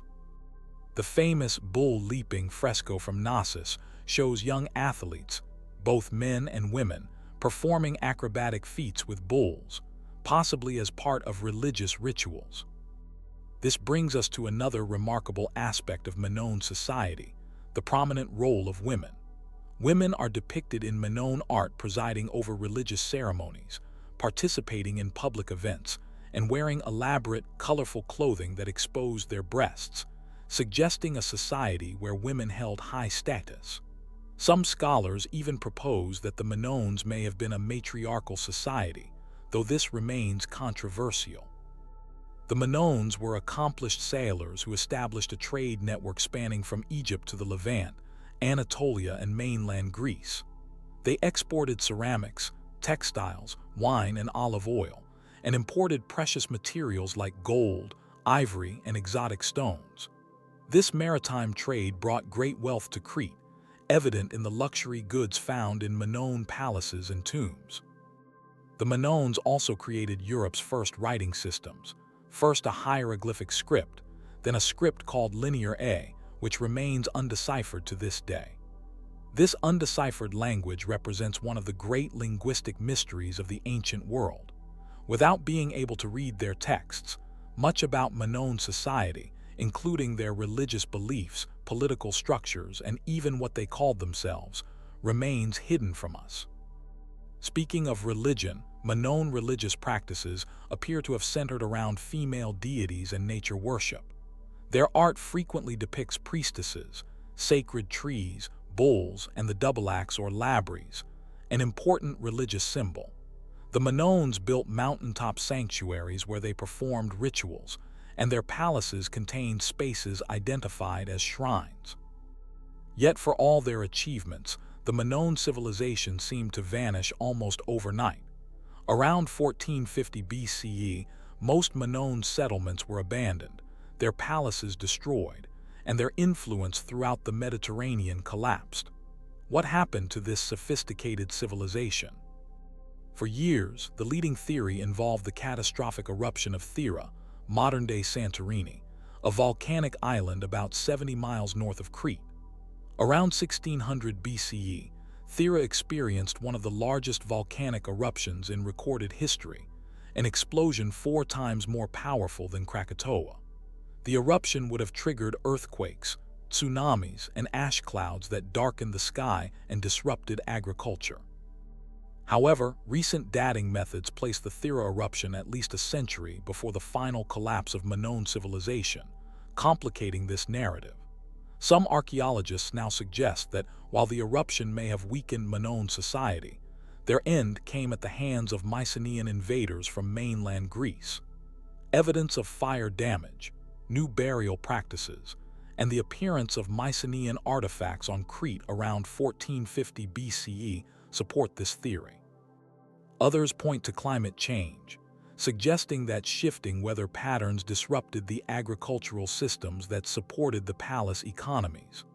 The truth likely involves a combination of factors: environmental disasters, internal strife, and external pressure, all contributing to the downfall of this remarkable civilization. What makes the Minoan mystery so compelling is the contradiction between their apparent sophistication and their mysterious end. How could a society that built earthquake-resistant multi-story buildings, created Europe's first urban sewage systems, and established international trade networks fade so completely from historical memory? Even the Greeks, who incorporated elements of Minoan culture into their own mythology, seem to have only dim legends rather than clear historical knowledge of their predecessors. The Minoans represent one of history's great what-ifs, a sophisticated, seemingly peaceful civilization that developed along a different trajectory than the militaristic societies that would dominate later European history. Their legacy lives on in myths of the Minotaur and the Labyrinth, in archaeological treasures that continue to astonish modern visitors, and in the enduring mystery of their undeciphered language, whispers from a lost world still waiting to be understood. In the misty peat bogs of northern Europe lie some of the most remarkable archaeological discoveries ever made. The eerily preserved remains of men, women, and children from the Iron Age and earlier periods. Unlike Egyptian mummies, these bog bodies were not deliberately preserved. Instead, the unique chemistry of peat bogs, acidic, oxygen-poor environments, naturally preserve the bodies, sometimes in such incredible detail that we can still see their facial expressions, fingerprints, and last meals. One of the most famous bog bodies is Toland Man, discovered in 1950 in Denmark. When peat cutters first uncovered him, they thought they had found a recent murder victim. His preservation was so perfect that his eyelashes, stubble, and the leather cap on his head remained intact, despite having been buried for over 2,300 years. Even more remarkably, his face bore such a peaceful expression that he appears to be sleeping rather than dead. Ironically, this peaceful expression belies a violent end. Toland Man died by hanging. The rope that took his life was still around his neck when he was discovered. Analysis of his stomach contents revealed his last meal, a porridge of barley, flax, and several wild seeds including knotweed, gold of pleasure, and chamomile. Another famous bog body, Graubo Man, discovered in 1952 also in Denmark, tells a different but equally violent story. His throat was cut from ear to ear, nearly decapitating him. His hands were so well preserved that scientists could take his fingerprints, perhaps the oldest identifiable fingerprints in human history. In Ireland, Old Croghan Man and Clonacavin Man reveal similar patterns of ritualized violence. Old Croghan Man was a giant of a man for his time, standing approximately 6 feet 3 inches tall, who suffered multiple traumatic injuries. His nipples were cut, he was stabbed in the chest, his arm was cut through with a blade, he was decapitated, and his body was cut in half. Clonacavin Man, though smaller in stature, had his skull split open with an axe and his body disemboweled. The violence inflicted on these bodies follows patterns that suggest ritual sacrifice rather than conventional murder or warfare. Many show what archaeologists call triple death, killed 3 different ways, perhaps to honor different deities or elements. Most were apparently high-status individuals, based on their well-manicured hands, good nutrition, and in some cases, elaborate hairstyles. Clonacavin Man's hair was styled with a pine resin gel imported from the Mediterranean or southwestern France, indicating wealth and access to exotic trade goods. Why were these individuals selected for such treatment? One prominent theory connects them to kingship rituals. Many of the male bog bodies show physical characteristics that would have marked them as special in Iron Age society: unusual height, youth, and physical beauty. Some archaeologists propose they may have been failed kings or substitutes sacrificed during times of crisis when the actual king's divine connection to the land was questioned due to poor harvests or other calamities. This theory is supported by classical sources. Roman historians like Tacitus wrote about Germanic tribes practicing human sacrifice, particularly by drowning victims in bogs or lakes. These sacrifices were often connected to the worship of the goddess Nerthus, a fertility deity associated with prosperity and the land's fertility. The bog bodies also reveal intimate details about ancient life that would otherwise be lost to history.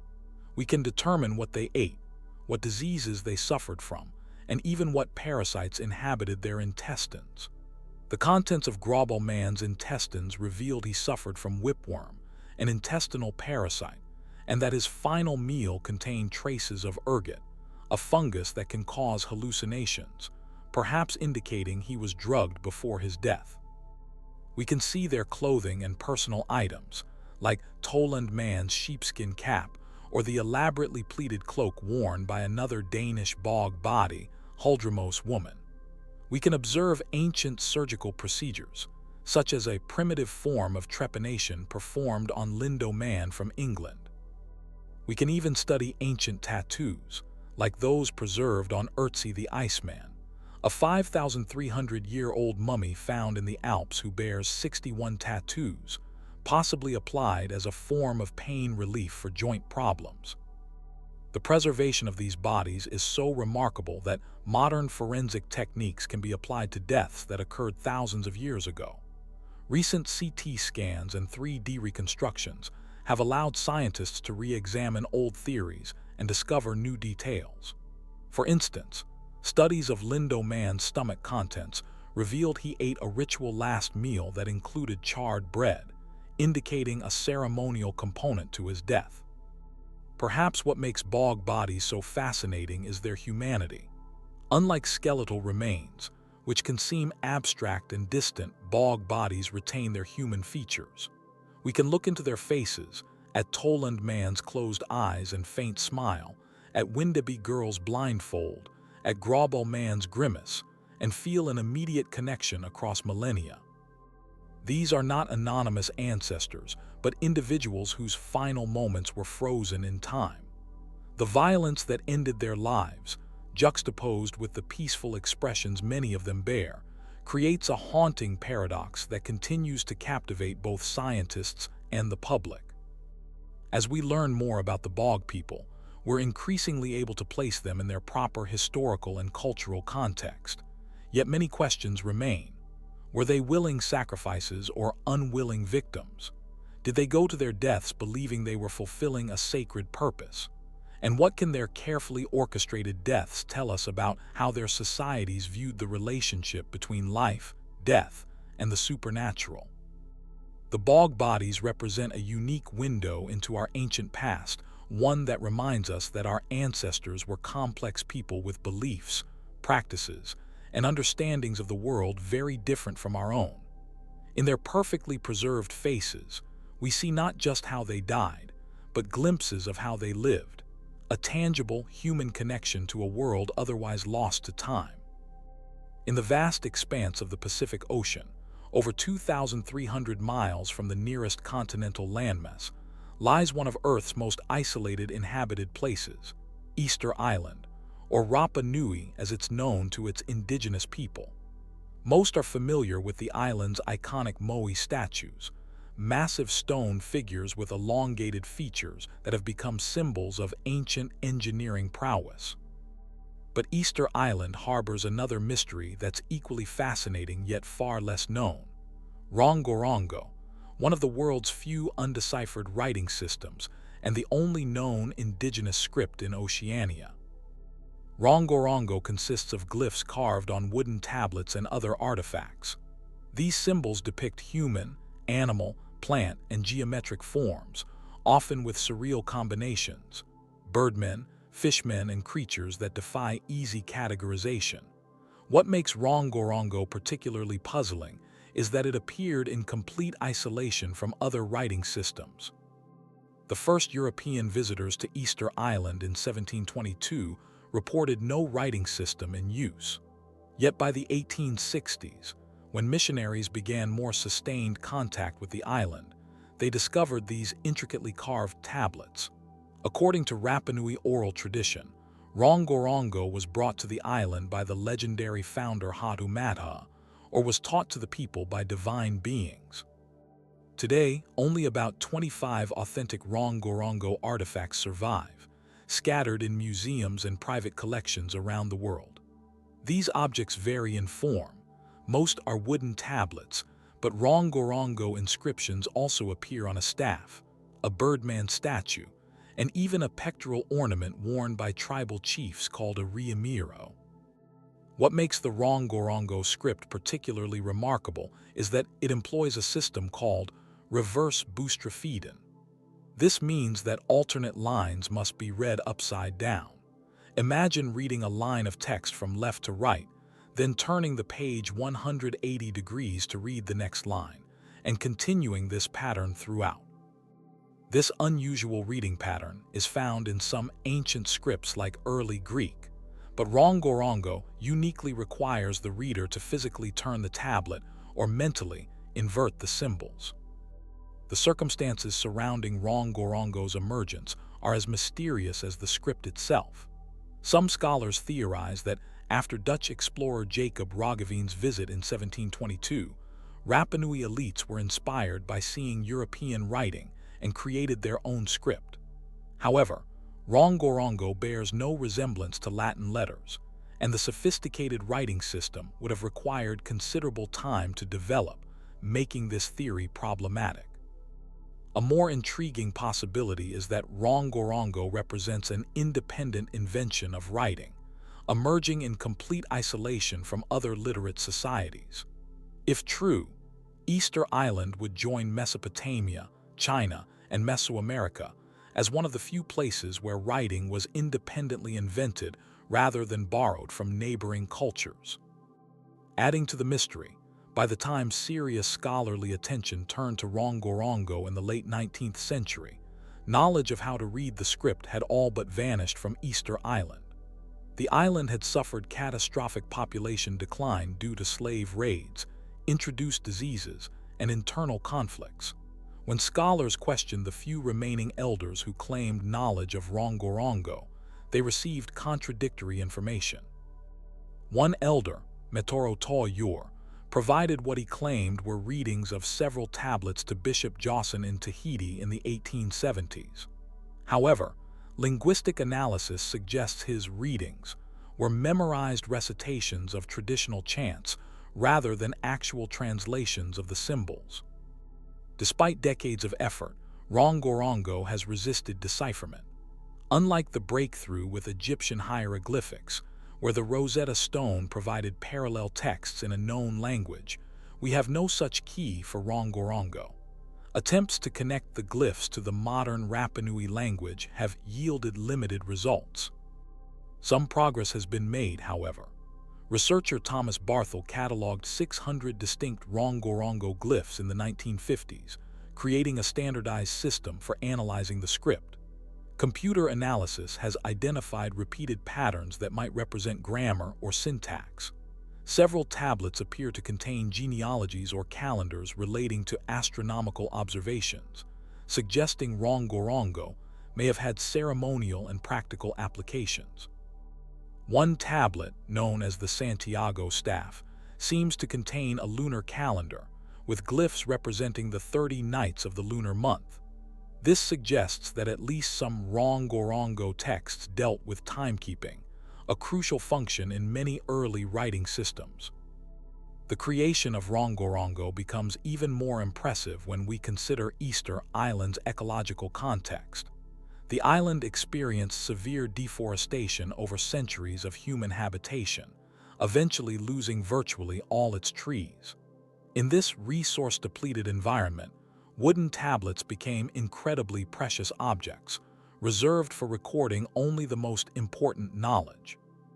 Who were the scribes that created these enigmatic texts? According to Rapa Nui tradition, specialists called Tangata Rongorongo experts, were responsible for creating and reading the script. These individuals belonged to the island's intellectual elite and underwent extensive training to master the complex system. Some oral histories suggest that only men from certain families were allowed to learn Rongorongo, keeping literacy restricted to a privileged few. What information was important enough to preserve in this precious medium? Without a full decipherment, we can only speculate. Based on partially understood tablets and oral traditions, Rongorongo likely recorded creation myths, genealogies of chiefs, land ownership records, songs, and astronomical information critical for agriculture and navigation. The mystery of Rongorongo extends beyond the meaning of the symbols to deeper questions about human cultural development. How did a small population on one of Earth's most isolated islands develop a complex writing system comparable in some ways to those of major civilizations? What circumstances drove this innovation? And what knowledge have we lost with the inability to read these tantalizing texts? As one of the world's few remaining undeciphered scripts, Rongorongo represents a lost chapter of human intellectual achievement. Each tablet potentially contains unique insights into a civilization that developed in extreme isolation, yet created monumental architecture, complex social structures, and this sophisticated writing system. Perhaps one day, advances in computer analysis, linguistic research, or archaeological discoveries will finally unlock the secrets of these mysterious symbols. Until then, the Rongorongo tablets remain silent witnesses to a lost system of knowledge, elegantly carved messages from an island civilization that continue to challenge our understanding of human cultural development. In 1929, a group of historians working at the Topkapi Palace in Istanbul made a remarkable discovery: a fragment of a map drawn on gazelle skin, dated 1513 and signed by Piri Reis, an admiral of the Ottoman Navy. What initially seemed to be just an interesting historical artifact soon sparked international controversy and remains one of cartography's most enduring mysteries. The Piri Reis map shows portions of the western coasts of Europe and North Africa with remarkable accuracy, which isn't particularly surprising for a 16th century naval chart.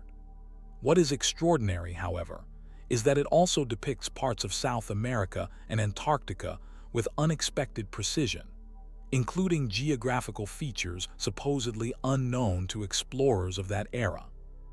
Piri Reis himself noted that his map was compiled from about 20 older source maps, some dating back to the time of Alexander the Great and even earlier. He specifically mentioned using maps drawn in the time of Alexander the Great and a map by Christopher Columbus. It's this compilation from ancient sources that makes the map so puzzling to modern researchers. The level of accuracy in the map's depiction of South America is striking. The continent is shown with a generally correct shape, despite the fact that in 1513, Spanish and Portuguese explorers had only mapped portions of its coastline. Even more notably, the map shows the Andes Mountains, which Francisco Pizarro wouldn't encounter until 1526, 13 years after the map was created. But it's the southern portion of the map that has generated the most controversy. Many researchers interpret this section as depicting Antarctica, a continent not officially discovered until 1820, more than 300 years after Piri Reis created his map.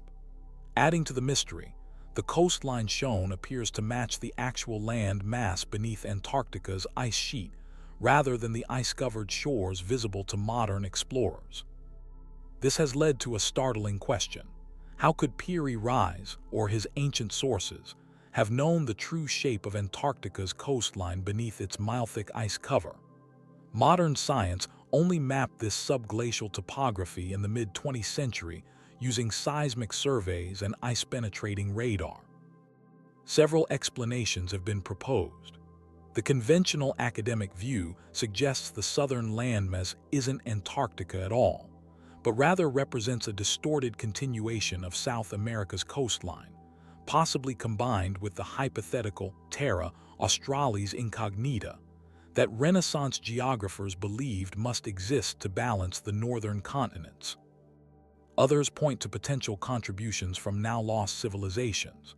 In his book, Maps of the Ancient Sea Kings, Professor Charles Hapgood proposed that the Piri Reis map and similar ancient charts preserved knowledge from an advanced prehistoric civilization that had mapped the world with a level of sophistication comparable to modern techniques. This civilization, Hapgood suggested, might have existed before the last ice age, when Antarctica was potentially ice-free. Hapgood's theories gained wider attention when they were mentioned by Albert Einstein in the foreword to one of Hapgood's books. Einstein noted that the idea of continental drift, presented by Hapgood, would have to be valid for Antarctica to have been mapped before it was covered in ice. Another intriguing aspect of the Piri Reis map is its apparent use of sophisticated mathematics. The map employs a type of projection that accounts for the curvature of the Earth, knowledge that was still developing in 16th century Europe. Some researchers have suggested the map uses intervals of longitude and latitude with remarkable precision, possibly indicating that its ancient sources had more advanced navigation and measurement tools than conventionally believed. The map also includes detailed notes written by Piri Reis himself, providing tantalizing clues about his sources. In one notation, he writes about the western portion of the map. It is related by the Portuguese infidel that in this spot night and day are at their shortest of 2 hours and at their longest of 22 hours. But the day is very warm and in the night there is much dew. This description accurately reflects the length of days and nights in extremely southern latitudes during different seasons. Information that would be difficult to know without actual exploration of these regions. Adding another layer to the mystery, Piri Reis included drawings of mythical creatures in unexplored regions, a common practice among medieval cartographers who filled unknown areas with fantastic beasts. However, he also included surprisingly accurate depictions of South American wildlife, including what appears to be a llama, native to the Andes region, animals that Europeans were just beginning to encounter. The Piri Reis map isn't the only ancient chart that seems to display advanced geographical knowledge. The Orontius Phineus map of 1531, the Haji Ahmed map of 1559, and the Philippe Buech map of 1737 all show Antarctica with varying degrees of accuracy before the continent's official discovery. Like the Piri Reis map, these charts have generated similar controversies about their sources and the extent of ancient geographical knowledge. Some researchers suggest a simpler explanation, that various explorers may have sighted parts of Antarctica long before its official discovery, but kept their findings secret for commercial or political reasons. Portuguese, Spanish, and even Chinese sailors might have ventured far south, glimpsing the Antarctic coastline during unusually ice-free conditions. What makes the Piri Reis map such an enduring mystery is that it presents a genuine paradox. We have a physical artifact, a real map with a documented provenance, that seems to contain information that shouldn't have been available to its creator. Each explanation for this paradox raises its own questions. If the map does show Antarctica as it existed before being covered by ice, how did ancient peoples navigate to and map a continent that has been icebound for at least 6,000 years? If the map is based on sophisticated ancient source maps, what happened to this advanced cartographic tradition? And if the map doesn't show Antarctica at all, how do we explain the notable similarities between its southern landmass and the actual continent? The Piri Reis map challenges our understanding of the development of human knowledge and the possibility of advanced ancient civilizations. It suggests that perhaps the linear progression of discovery we typically envision, from primitive to modern, might not capture the full complexity of human history, with its advances, setbacks, and lost knowledge. Like many great historical mysteries, it reminds us that the past may have been more sophisticated than we imagine, and that our understanding of history continues to evolve as we discover new evidence and reconsider old assumptions. The vast expanse of ocean between Miami, Bermuda, and Puerto Rico has captured our collective imagination for decades. This roughly triangular area of the Atlantic Ocean has become synonymous with mysterious disappearances of ships and aircraft that seemingly vanish without a trace. The legend began to take shape in the early 1950s, when several publications noted the strange concentration of disappearances in this region. Perhaps the most famous incident occurred in December 1945, when 5 U.S. Navy TBM Avenger torpedo bombers, collectively known as Flight 19, vanished during a routine training mission. The 13 airmen aboard were never found, despite an extensive search operation. Adding to the mystery, one of the search aircraft sent to look for them also disappeared with its crew of 13. What makes the Bermuda Triangle particularly perplexing is not just the number of disappearances, but the circumstances surrounding them. In many cases, experienced pilots and ship captains reported instrument malfunctions or strange atmospheric conditions shortly before contact was lost. Several vessels have been found completely abandoned, with no sign of the crew, despite calm seas and good weather conditions. Scientists have proposed numerous explanations for these incidents. Some point to the region's unique magnetic properties, which can cause compass variations and potentially disorient navigators. Others suggest that massive methane gas bubbles released from the ocean floor could reduce water density enough to sink ships instantly. Weather patterns in the area are notoriously unpredictable, with powerful downbursts of air called microbursts potentially capable of overwhelming aircraft.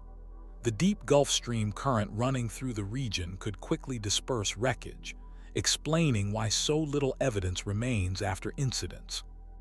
Despite these rational explanations, none fully account for all the documented cases.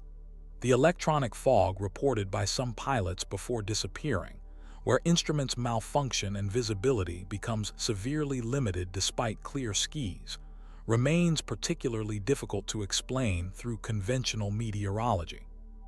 What truly happens in this mysterious region? Is it merely a statistical anomaly, given the heavy traffic of ships and planes through the area? Or does some unknown force or phenomenon operate beyond our current scientific understanding? The Bermuda Triangle continues to challenge our assumptions about the natural world and reminds us that even in our modern age, some mysteries remain unsolved. On a remote island in the southeastern Pacific Ocean stands one of humanity's most iconic and mysterious creations. The massive stone statues of Easter Island, known as Maui, have fascinated researchers and visitors alike for centuries, presenting puzzles that science still struggles to fully explain. Nearly 900 of these imposing figures dot the landscape of this isolated island, some standing nearly 33 feet tall and weighing up to 82 tons. Carved from volcanic tuff, these monolithic figures typically depict oversized heads with solemn expressions, many mounted on ceremonial stone platforms called ahu. The creation of these statues represents an extraordinary feat of engineering and artistry. The Rapa Nui people who inhabited the island carved these massive monuments using only stone tools. Even more impressively, they somehow transported these colossal statues from the quarry where they were carved to various locations around the island, sometimes over considerable distances across difficult terrain. How did they accomplish this monumental task? The question has puzzled researchers for generations. Some early theories suggested the use of tree trunks as rollers, but this explanation became problematic when ecological studies revealed that the island was largely deforested during the period of statue construction. More recent experiments have demonstrated that the statues could have been transported upright, using a rocking motion controlled by ropes. This walking technique would require fewer people and resources than previously thought, potentially explaining how a relatively small population could move such massive objects. But the mystery extends beyond the physical challenge of creating and moving the moai. Why did the Rapa Nui people dedicate so much of their limited resources to this enterprise? The prevailing theory suggests the statues represented ancestral figures or deified chiefs, facing inland to watch over their descendants. The size and number of the statues likely reflected the competitive nature of different clans, each trying to outdo the others in honoring their ancestors. Archaeological evidence indicates that statue production peaked around 1400 CE, then abruptly stopped around 1600 CE. This cessation coincides with a period of ecological crisis and social upheaval on the island. As resources became scarce, the society that had invested so heavily in these monuments appears to have collapsed into conflict and disorder. The legacy of the moai extends beyond archaeological curiosity. They stand as a testament to human ingenuity and creativity, but also as a somber reminder of how societies can become trapped in unsustainable patterns of resource use. The mystery of how these statues were created is paralleled by the equally profound question of why their creators continued this practice, even as their environment deteriorated around them. The moai remain silent witnesses to a civilization that flourished and then faltered, leaving behind stone sentinels that continue to challenge our understanding of ancient engineering, social organization, and human motivation. In 2011, The Ocean X diving team was scanning the Baltic Sea floor with sonar equipment when they detected something unusual. At a depth of approximately 300 feet, they found a bizarre, circular formation measuring about 200 feet in diameter. Initial sonar images showed what appeared to be a perfectly round object with angular features, bearing an uncanny resemblance to the fictional Millennium Falcon from Star Wars. When the team returned for a closer investigation, they discovered even more puzzling features. The object appeared to be sitting on a kind of pedestal, with what looked like drag marks or a trench extending behind it for about 900 feet. Strange, right-angled formations and what appeared to be staircases, corridors, and walls were visible on the structure. Adding to the mystery, the divers reported that their electrical equipment, including satellite phones and camera equipment, would mysteriously malfunction when they were directly above the object, only to begin working normally again when they moved away. Scientists and experts have offered various explanations.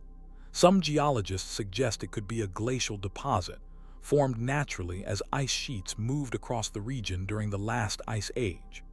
Others propose it might be a natural geological formation made of basalt, which can form hexagonal columns similar to those seen at the Giant's Causeway in Ireland. Skeptics point out that the sonar images may be misleading, creating an illusion of geometric precision where none exists. The equipment malfunctions could potentially be explained by natural electromagnetic anomalies or technical issues with the gear itself. Yet several features of the object remain difficult to explain through natural processes. The apparently artificial structure, with its straight lines and right angles, challenges conventional geological explanations. Laboratory analysis of samples from the object reportedly showed unusual compositions, including metals with seemingly inexplicable properties. Some researchers have suggested it could be a sunken Nazi anti-submarine device from World War II, or perhaps an older shipwreck encrusted with minerals and sediment. Others propose even more exotic explanations, including ancient technology or non-terrestrial origins. The Baltic Sea anomaly remains largely unexplored, with major scientific institutions showing reluctance to fund comprehensive investigations. This reluctance itself has fueled speculation and conspiracy theories, with some suggesting that the scientific establishment fears what might be discovered. Whether natural formation, human artifact, or something more exotic, the Baltic Sea anomaly represents one of the most intriguing underwater discoveries of recent decades, challenging our understanding of geology, history, and perhaps even our place in the universe. In a small valley in central Norway, mysterious lights have been appearing in the sky for at least 200 years. These luminous phenomena, known as the Hessdalen lights, have confounded scientists and fascinated observers with their unpredictable behavior and inexplicable properties.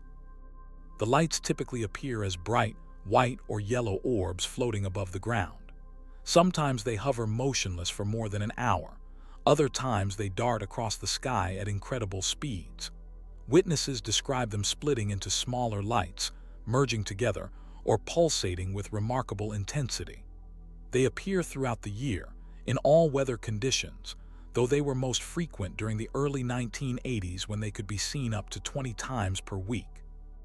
In 1984, scientists established Project Hessdalen to study this phenomenon. Over decades of research, they've documented the lights with radar, spectroscopy, and sophisticated cameras. Their findings have only deepened the mystery. The lights emit no solid signals on radar, but occasionally show up as diffuse radar echoes. Spectroscopic analysis reveals a puzzling composition that includes oxygen, nitrogen, and scandium. The lights sometimes appear to respond to flashlights or human activity, suggesting some form of unknown interaction or intelligence. Scientists have proposed numerous explanations, but none fully account for all the observed characteristics. One theory suggests the lights are caused by ionized gas produced by the oxidation of scandium from mineral deposits in the valley. Another proposes that radon gas seeping from the ground becomes ionized by electrical activity. The Hessdalen Valley itself presents unique geological features that might contribute to the phenomenon. The valley contains a zinc-rich river on one side and a copper-rich river on the other, potentially creating a natural battery effect. The area also sits on a major fault line, which could generate piezoelectric effects when crystalline rocks are subjected to mechanical stress. Other researchers have suggested more exotic explanations, including miniature black holes, quantum mechanical effects, or even extraterrestrial technology. The peculiar behavior of the lights, particularly their apparent responsiveness to human activity, has fueled speculation about their possible intelligent origin. What makes the Hessdalen lights particularly valuable from a scientific perspective is their reliability and accessibility. Unlike many atmospheric anomalies that occur randomly and briefly, these lights appear regularly enough to be studied systematically. Yet, despite decades of scientific investigation, they remain one of the world's most persistent and well-documented unexplained phenomena. The lights remind us that even in our age of advanced scientific understanding, nature still holds mysteries that challenge our existing models and theories. They stand as a humbling reminder of the limits of our knowledge and the continuing need for open-minded scientific inquiry. While Egypt's pyramids have captured the world's attention for centuries, another remarkable pyramid complex remains relatively unknown and unexplored. In the desert of northern Sudan lie the pyramids of Meroe, Nuri, and El Kuru, the remnants of the ancient Nubian civilization that once rivaled Egypt in power and sophistication. What makes these pyramids particularly mysterious is their distinctive design. Unlike Egyptian pyramids, Nubian pyramids are narrower, with steeper sides and smaller bases. They typically range from 20 to 98 feet in height, much smaller than the Great Pyramid of Giza, which stands at 455 feet. More than 200 of these structures dot the Sudanese landscape, many of them in remarkable states of preservation.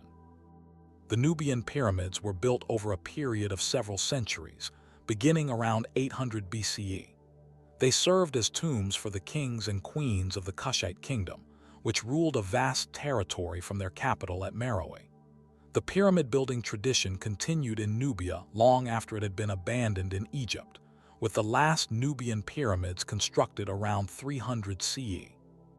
One of the most puzzling aspects of these structures is why the Nubians adopted the pyramid form, but altered it so significantly. The steep angle of the Nubian pyramids, approximately 70 degrees, compared to the 51-degree angle of the Great Pyramid, would have made them more difficult to construct using the methods archaeologists believe were employed for Egyptian pyramids. Another mystery surrounds the purpose of the distinctive offering chapels attached to the east sides of many Nubian pyramids. These elaborately decorated rooms contain relief sculptures depicting the deceased ruler with various deities, but their exact ritual function remains obscure.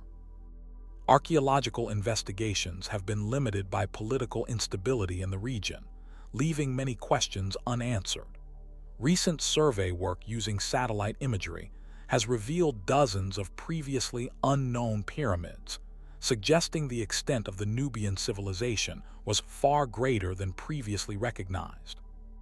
The interiors of many Nubian pyramids remain unexplored, with potentially valuable artifacts and inscriptions still hidden beneath the desert sands. What secrets might these chambers hold about the relationship between the Nubian and Egyptian civilizations? What astronomical or mathematical knowledge might be encoded in their design? The Nubian pyramids serve as a powerful reminder that ancient Africa contained multiple sophisticated civilizations with unique architectural traditions and cultural practices. They challenge the Eurocentric narrative that has often dominated archaeological discourse and invite us to reconsider our understanding of ancient African achievements. As archaeological techniques advance and political situations evolve, perhaps more of the mysteries surrounding these remarkable structures will be unveiled. Until then, they stand as silent sentinels in the desert, guardians of secrets that have endured for nearly 3 millennia. Imagine walking through a misty field at dawn, surrounded by thousands of silent stone sentinels, arranged in perfect rows that stretch beyond the horizon. This isn't a dream or a fantasy novel. It's the reality of Karnak in France's Brittany region, home to the largest megalithic site on Earth. More than 3,000 standing stones, some reaching nearly 20 feet tall and weighing up to 350 tons, stand in perfect alignment across the countryside. They form precise rows that stretch for over 4 miles, silently guarding their secrets for over 6,500 years. What makes the Karnak alignment truly perplexing is both its scale and its precision. These thousands of stones weren't simply scattered about. They were carefully arranged in perfect linear patterns, requiring enormous communal effort and sophisticated planning that seems impossible for their Neolithic creators. But the question that haunts archaeologists isn't just how these stones were moved and erected, it's why. What purpose could possibly justify such monumental effort? Some researchers suggest the alignment served as a primitive astronomical calendar, with specific stones marking equinoxes, solstices, and lunar events. Others propose they formed a vast ceremonial avenue for religious processions or rituals honoring the dead. Local folklore offers a more colorful explanation. According to legend, these stones were once Roman soldiers in pursuit of Pope Cornelius. When the Pope turned to face his pursuers, he transformed the entire army into stone, freezing them for eternity in their tracks. Perhaps most interesting is what the Karnak stones tell us about the society that created them. The sheer manpower required suggests a highly organized culture with specialized knowledge, capable of mobilizing hundreds of workers over multiple generations, challenging our understanding of Neolithic social structures. Recent geological analysis has revealed something even more intriguing. Many of the stones were quarried from sites over 60 miles away, suggesting sophisticated transportation networks and engineering knowledge we never imagined our ancestors possessed. As you picture these silent stone rows stretching across the misty Breton landscape, consider this unsettling thought. What if their true purpose was so obvious to their creators that they never bothered to record it? What if we're missing something so fundamental about our ancestors' worldview that the answer is hiding in plain sight, just beyond our modern comprehension? Sometimes the most perplexing mysteries aren't about what we've lost, but what we've found and cannot fully understand. In 1964, archaeologists digging near the ancient port of Pieghi on Italy's western coast made a discovery that would transform our understanding of Mediterranean history. 3 wafer-thin gold sheets, 2 inscribed in Etruscan and 1 in Phoenician, emerged from the soil, their delicate engravings preserved for over 2,500 years. These became known as the Pieghi tablets, and they represent one of the most important bilingual texts ever discovered from the ancient world. What makes these golden sheets so extraordinary isn't just their material value or pristine condition. It's that they contain parallel texts in 2 notoriously difficult ancient languages. The Phoenician text has been fully translated, describing the dedication of a temple to the goddess Astarte by the Etruscan ruler the fairy Velianas. But here's where our mystery deepens. We still can't fully translate the Etruscan portions. The Etruscans were a sophisticated civilization that dominated central Italy before the rise of Rome. They built elaborate cities, created stunning artwork, and developed advanced engineering techniques that the Romans would later adopt. Yet their language remains one of antiquity's greatest puzzles.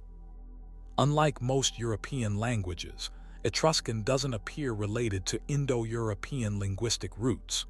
Its origins remain obscure, its vocabulary largely unknown.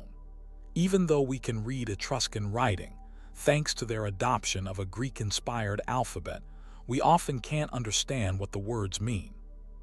The Piaghi tablets offered the tantalizing promise of a Rosetta Stone for Etruscan, but the texts aren't exact translations of each other. While they describe the same event, they do so in different ways for different audiences, leaving significant gaps in our understanding. What secrets might we unlock if we could fully decipher the Etruscan language? The tablets themselves hint at fascinating cultural complexities. An Etruscan ruler honoring a Phoenician goddess, suggesting international religious and political connections far more sophisticated than previously imagined. Perhaps even more intriguing is what the tablets reveal about the fragility of knowledge. The Etruscans weren't some obscure tribe. They were a major Mediterranean power whose culture profoundly influenced Rome. Yet within a few centuries of Roman dominance, their language became unintelligible, their writing illegible, their cultural nuances forgotten. As you contemplate these golden sheets with their tantalizingly incomplete messages, consider how much of our own knowledge might similarly vanish, leaving future generations to puzzle over fragments of our civilization with no key to unlock their meaning. Not all historical mysteries are ancient. Some emerge from the mists of relatively recent history, challenging our understanding of what's possible in the modern world. On a frigid November night in 1930, Canadian fur trapper Joe Labelle sought shelter in the Inuit village of Anjikuni, along the shores of a remote lake in the Nunavut territory. What he allegedly found, or rather, didn't find, would become one of the North's most enduring mysteries. The entire village, home to some 30 families, was completely deserted. No people, no sounds, nothing but an unnatural silence hanging over the abandoned dwellings. What Labelle described next has haunted the imagination for nearly a century. According to his account, he found meals half-prepared on cooking fires that had gone cold.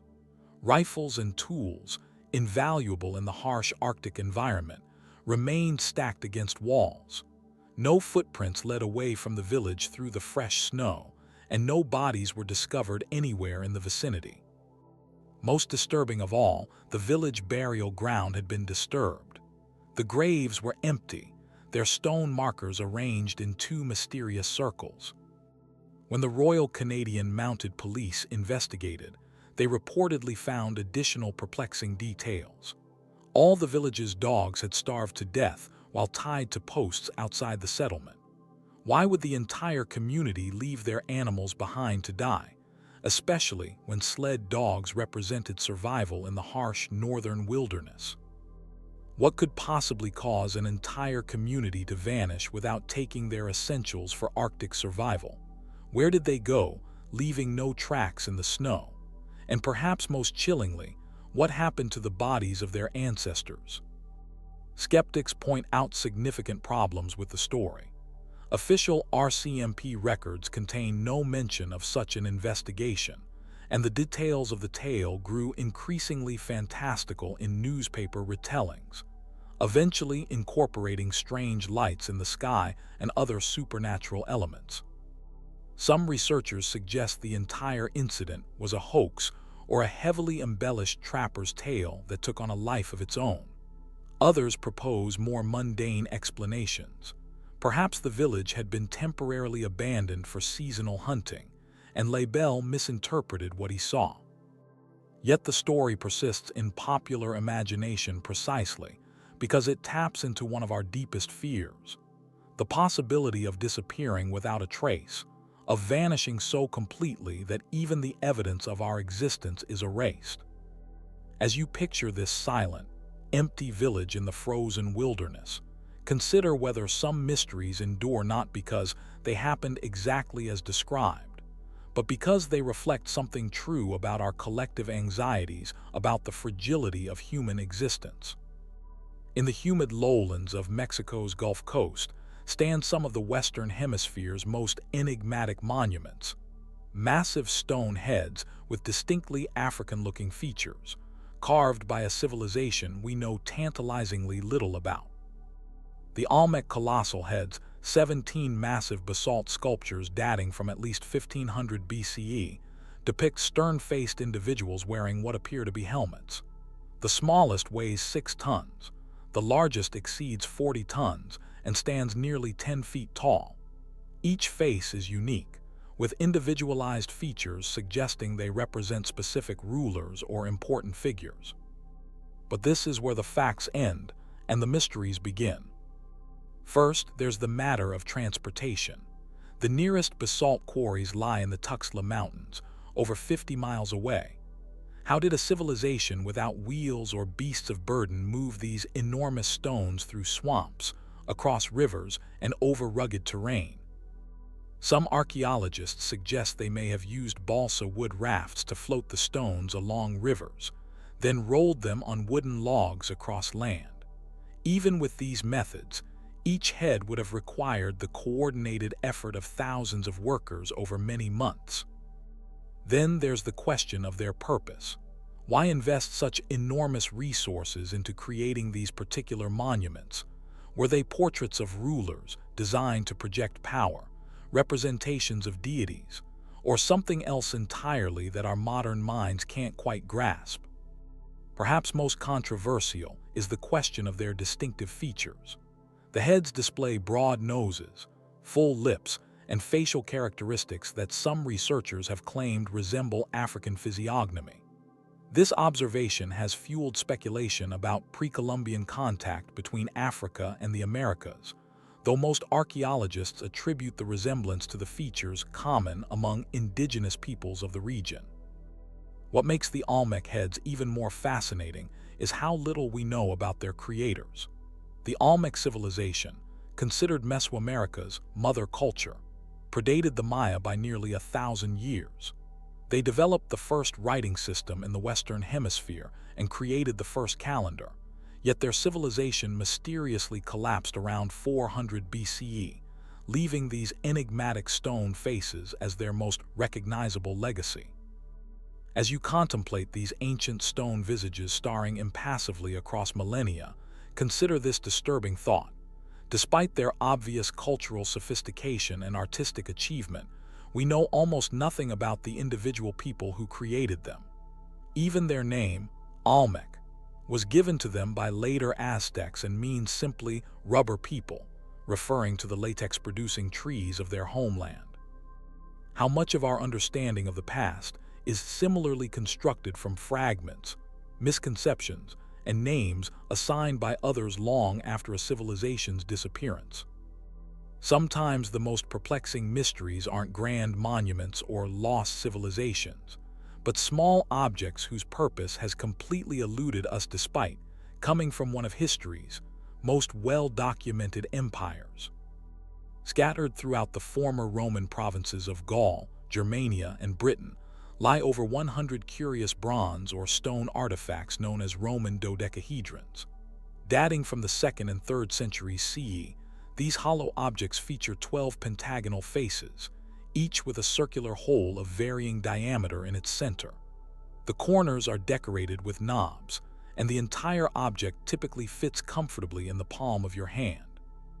What makes these artifacts so puzzling is that despite coming from one of history's most literate civilizations, not a single written reference to them exists. No Roman text mentions their purpose, their name, or their significance. Not one. They're completely absent from literature, inscriptions, and artistic depictions. This silence has led to a bewildering array of theories about their function. Were they religious objects associated with a specific cult? Sophisticated measuring devices for calculating distances, military rangefinders for artillery, calibration tools for water pipes, calendar devices for determining planting seasons, elaborate dice for games of chance, holders for candles or floral displays? Or were they something so obvious to Romans that no one bothered to explain them? Like how we don't typically write detailed descriptions of pencil sharpeners or coat hangers for future archaeologists to find. What we do know is that they were significant enough to craft from precious metals, yet common enough to appear throughout the northern provinces. They're found primarily in Gallo-Roman contexts, suggesting they may be related to local traditions rather than practices imported from Rome itself. Recent experimental archaeology has demonstrated they could function effectively as gauges for knitting gloves, a crucial item in cold northern provinces. When yarn is wrapped around the dodecahedron and pulled through its holes, it creates uniform finger-sized tubes of fabric.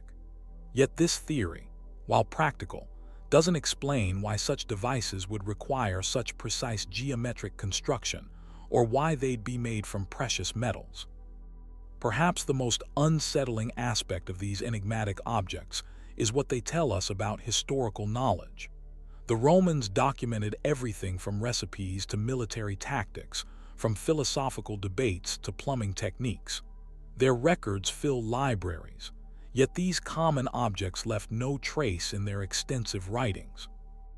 As you imagine these strange geometric artifacts resting in museum cases, consider how many everyday objects from our own civilization might similarly baffle future archaeologists.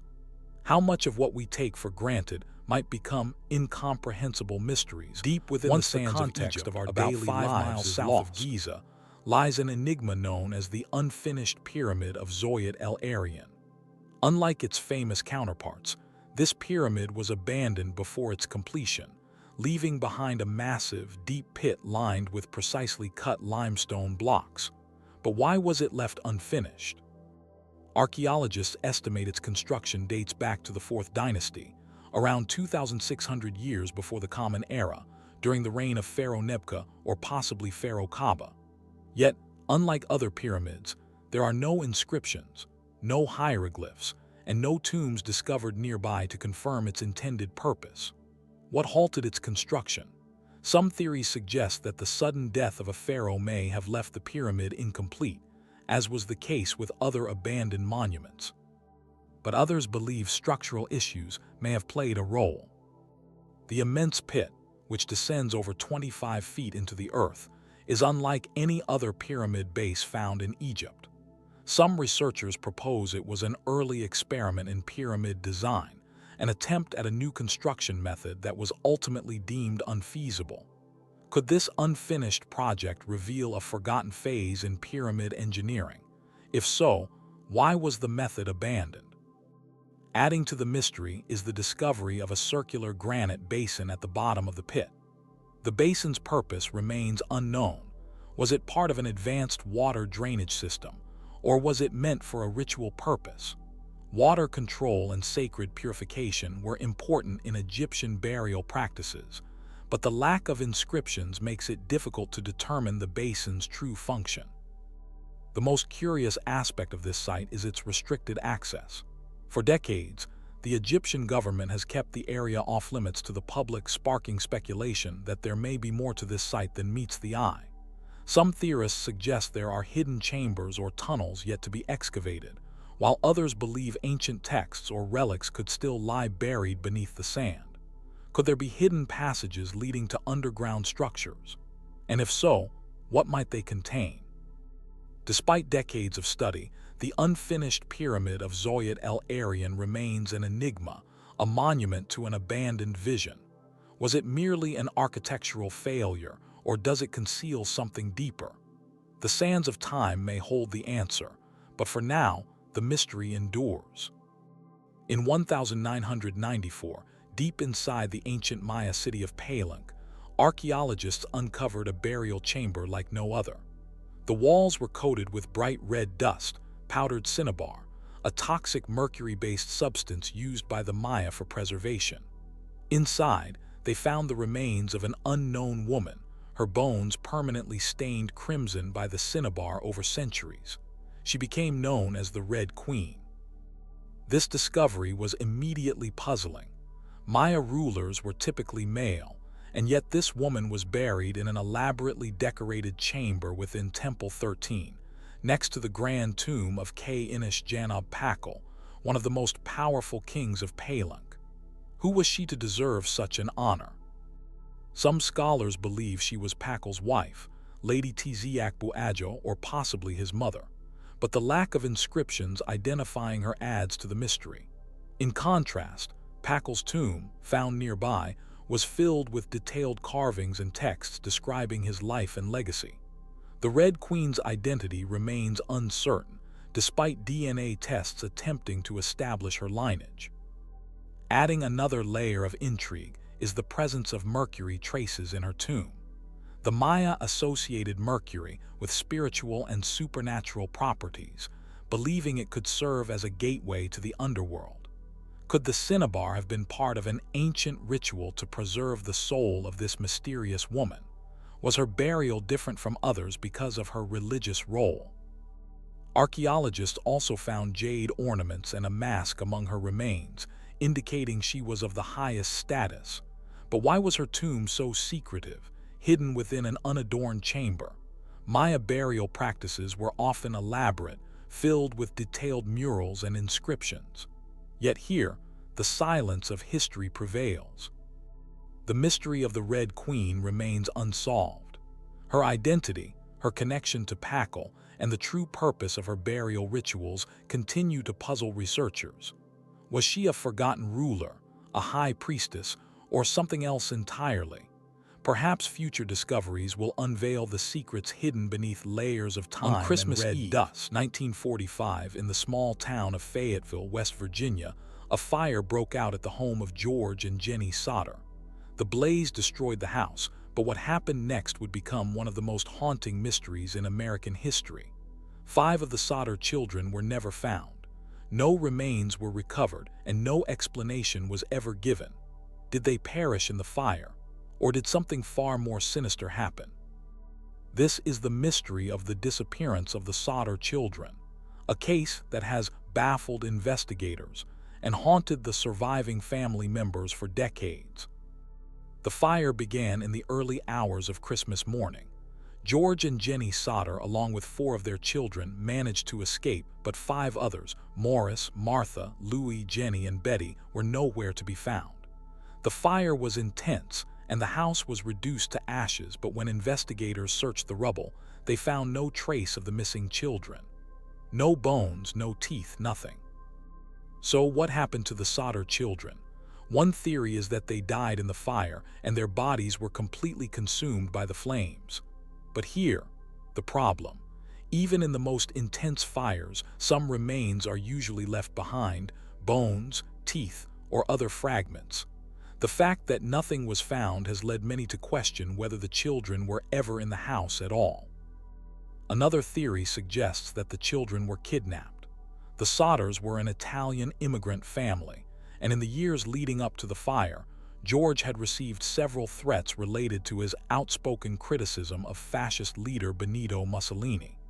Could the fire have been a cover for a kidnapping? Some believe that the children were taken and possibly sent back to Italy, but there's no concrete evidence to support this theory. Then there's the mysterious ladder. On the night of the fire, George had placed a ladder against the house to check the roof, but when he tried to use it to rescue the children, it was gone. Who took the ladder, and why? Some believe that the fire was deliberately set and the ladder was removed to prevent the family from escaping. But again, there's no definitive proof. In the years that followed, the Sodders received several strange leads. A witness claimed to have seen the children being driven away in a car on the night of the fire. Another reported seeing them in a nearby town, alive and well.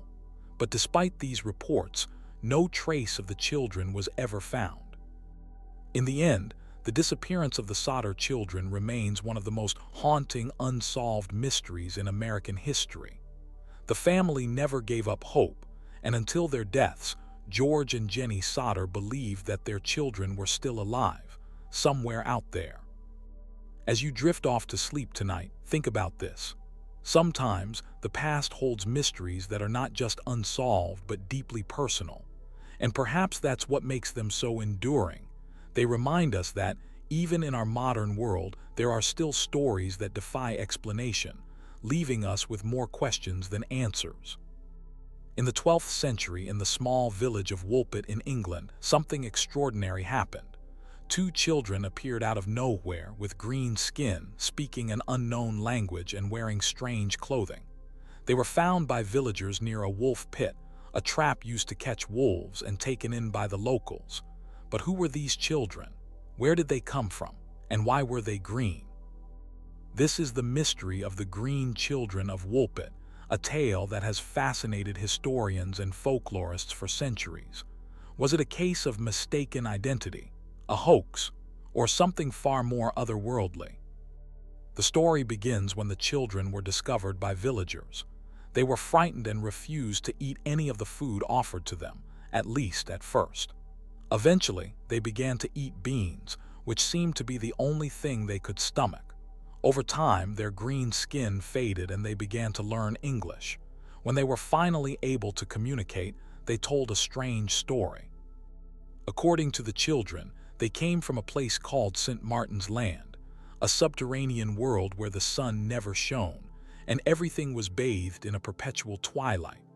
They claimed to have been tending their father's flock when they heard a loud noise, like the ringing of bells. They followed the sound and found themselves in the wolf pit, unable to find their way back home. So what could explain this bizarre tale? Some historians believe the children were Flemish immigrants. During the 12th century, there was significant conflict between the English and Flemish settlers, and it's possible that the children were refugees who had fled their homeland.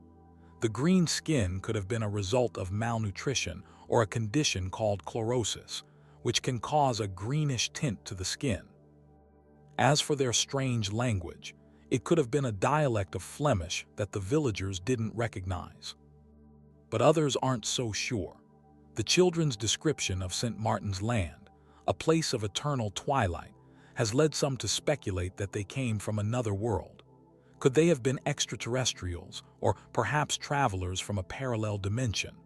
While this theory is certainly speculative, it's hard to ignore the eerie similarities between the children's story and modern accounts of alien encounters. Then there's the folkloric explanation. Some believe the story of the green children is simply a myth, a cautionary tale meant to teach a lesson or explain some natural phenomenon. In medieval Europe, stories of strange creatures and otherworldly beings were common, and the green children of Woolpit may have been just another example of this tradition. In the end, the truth remains elusive. The children eventually assimilated into English society, and their green skin faded away. But their story has endured, a strange and captivating mystery that continues to spark the imagination. As you drift off to sleep tonight, think about this.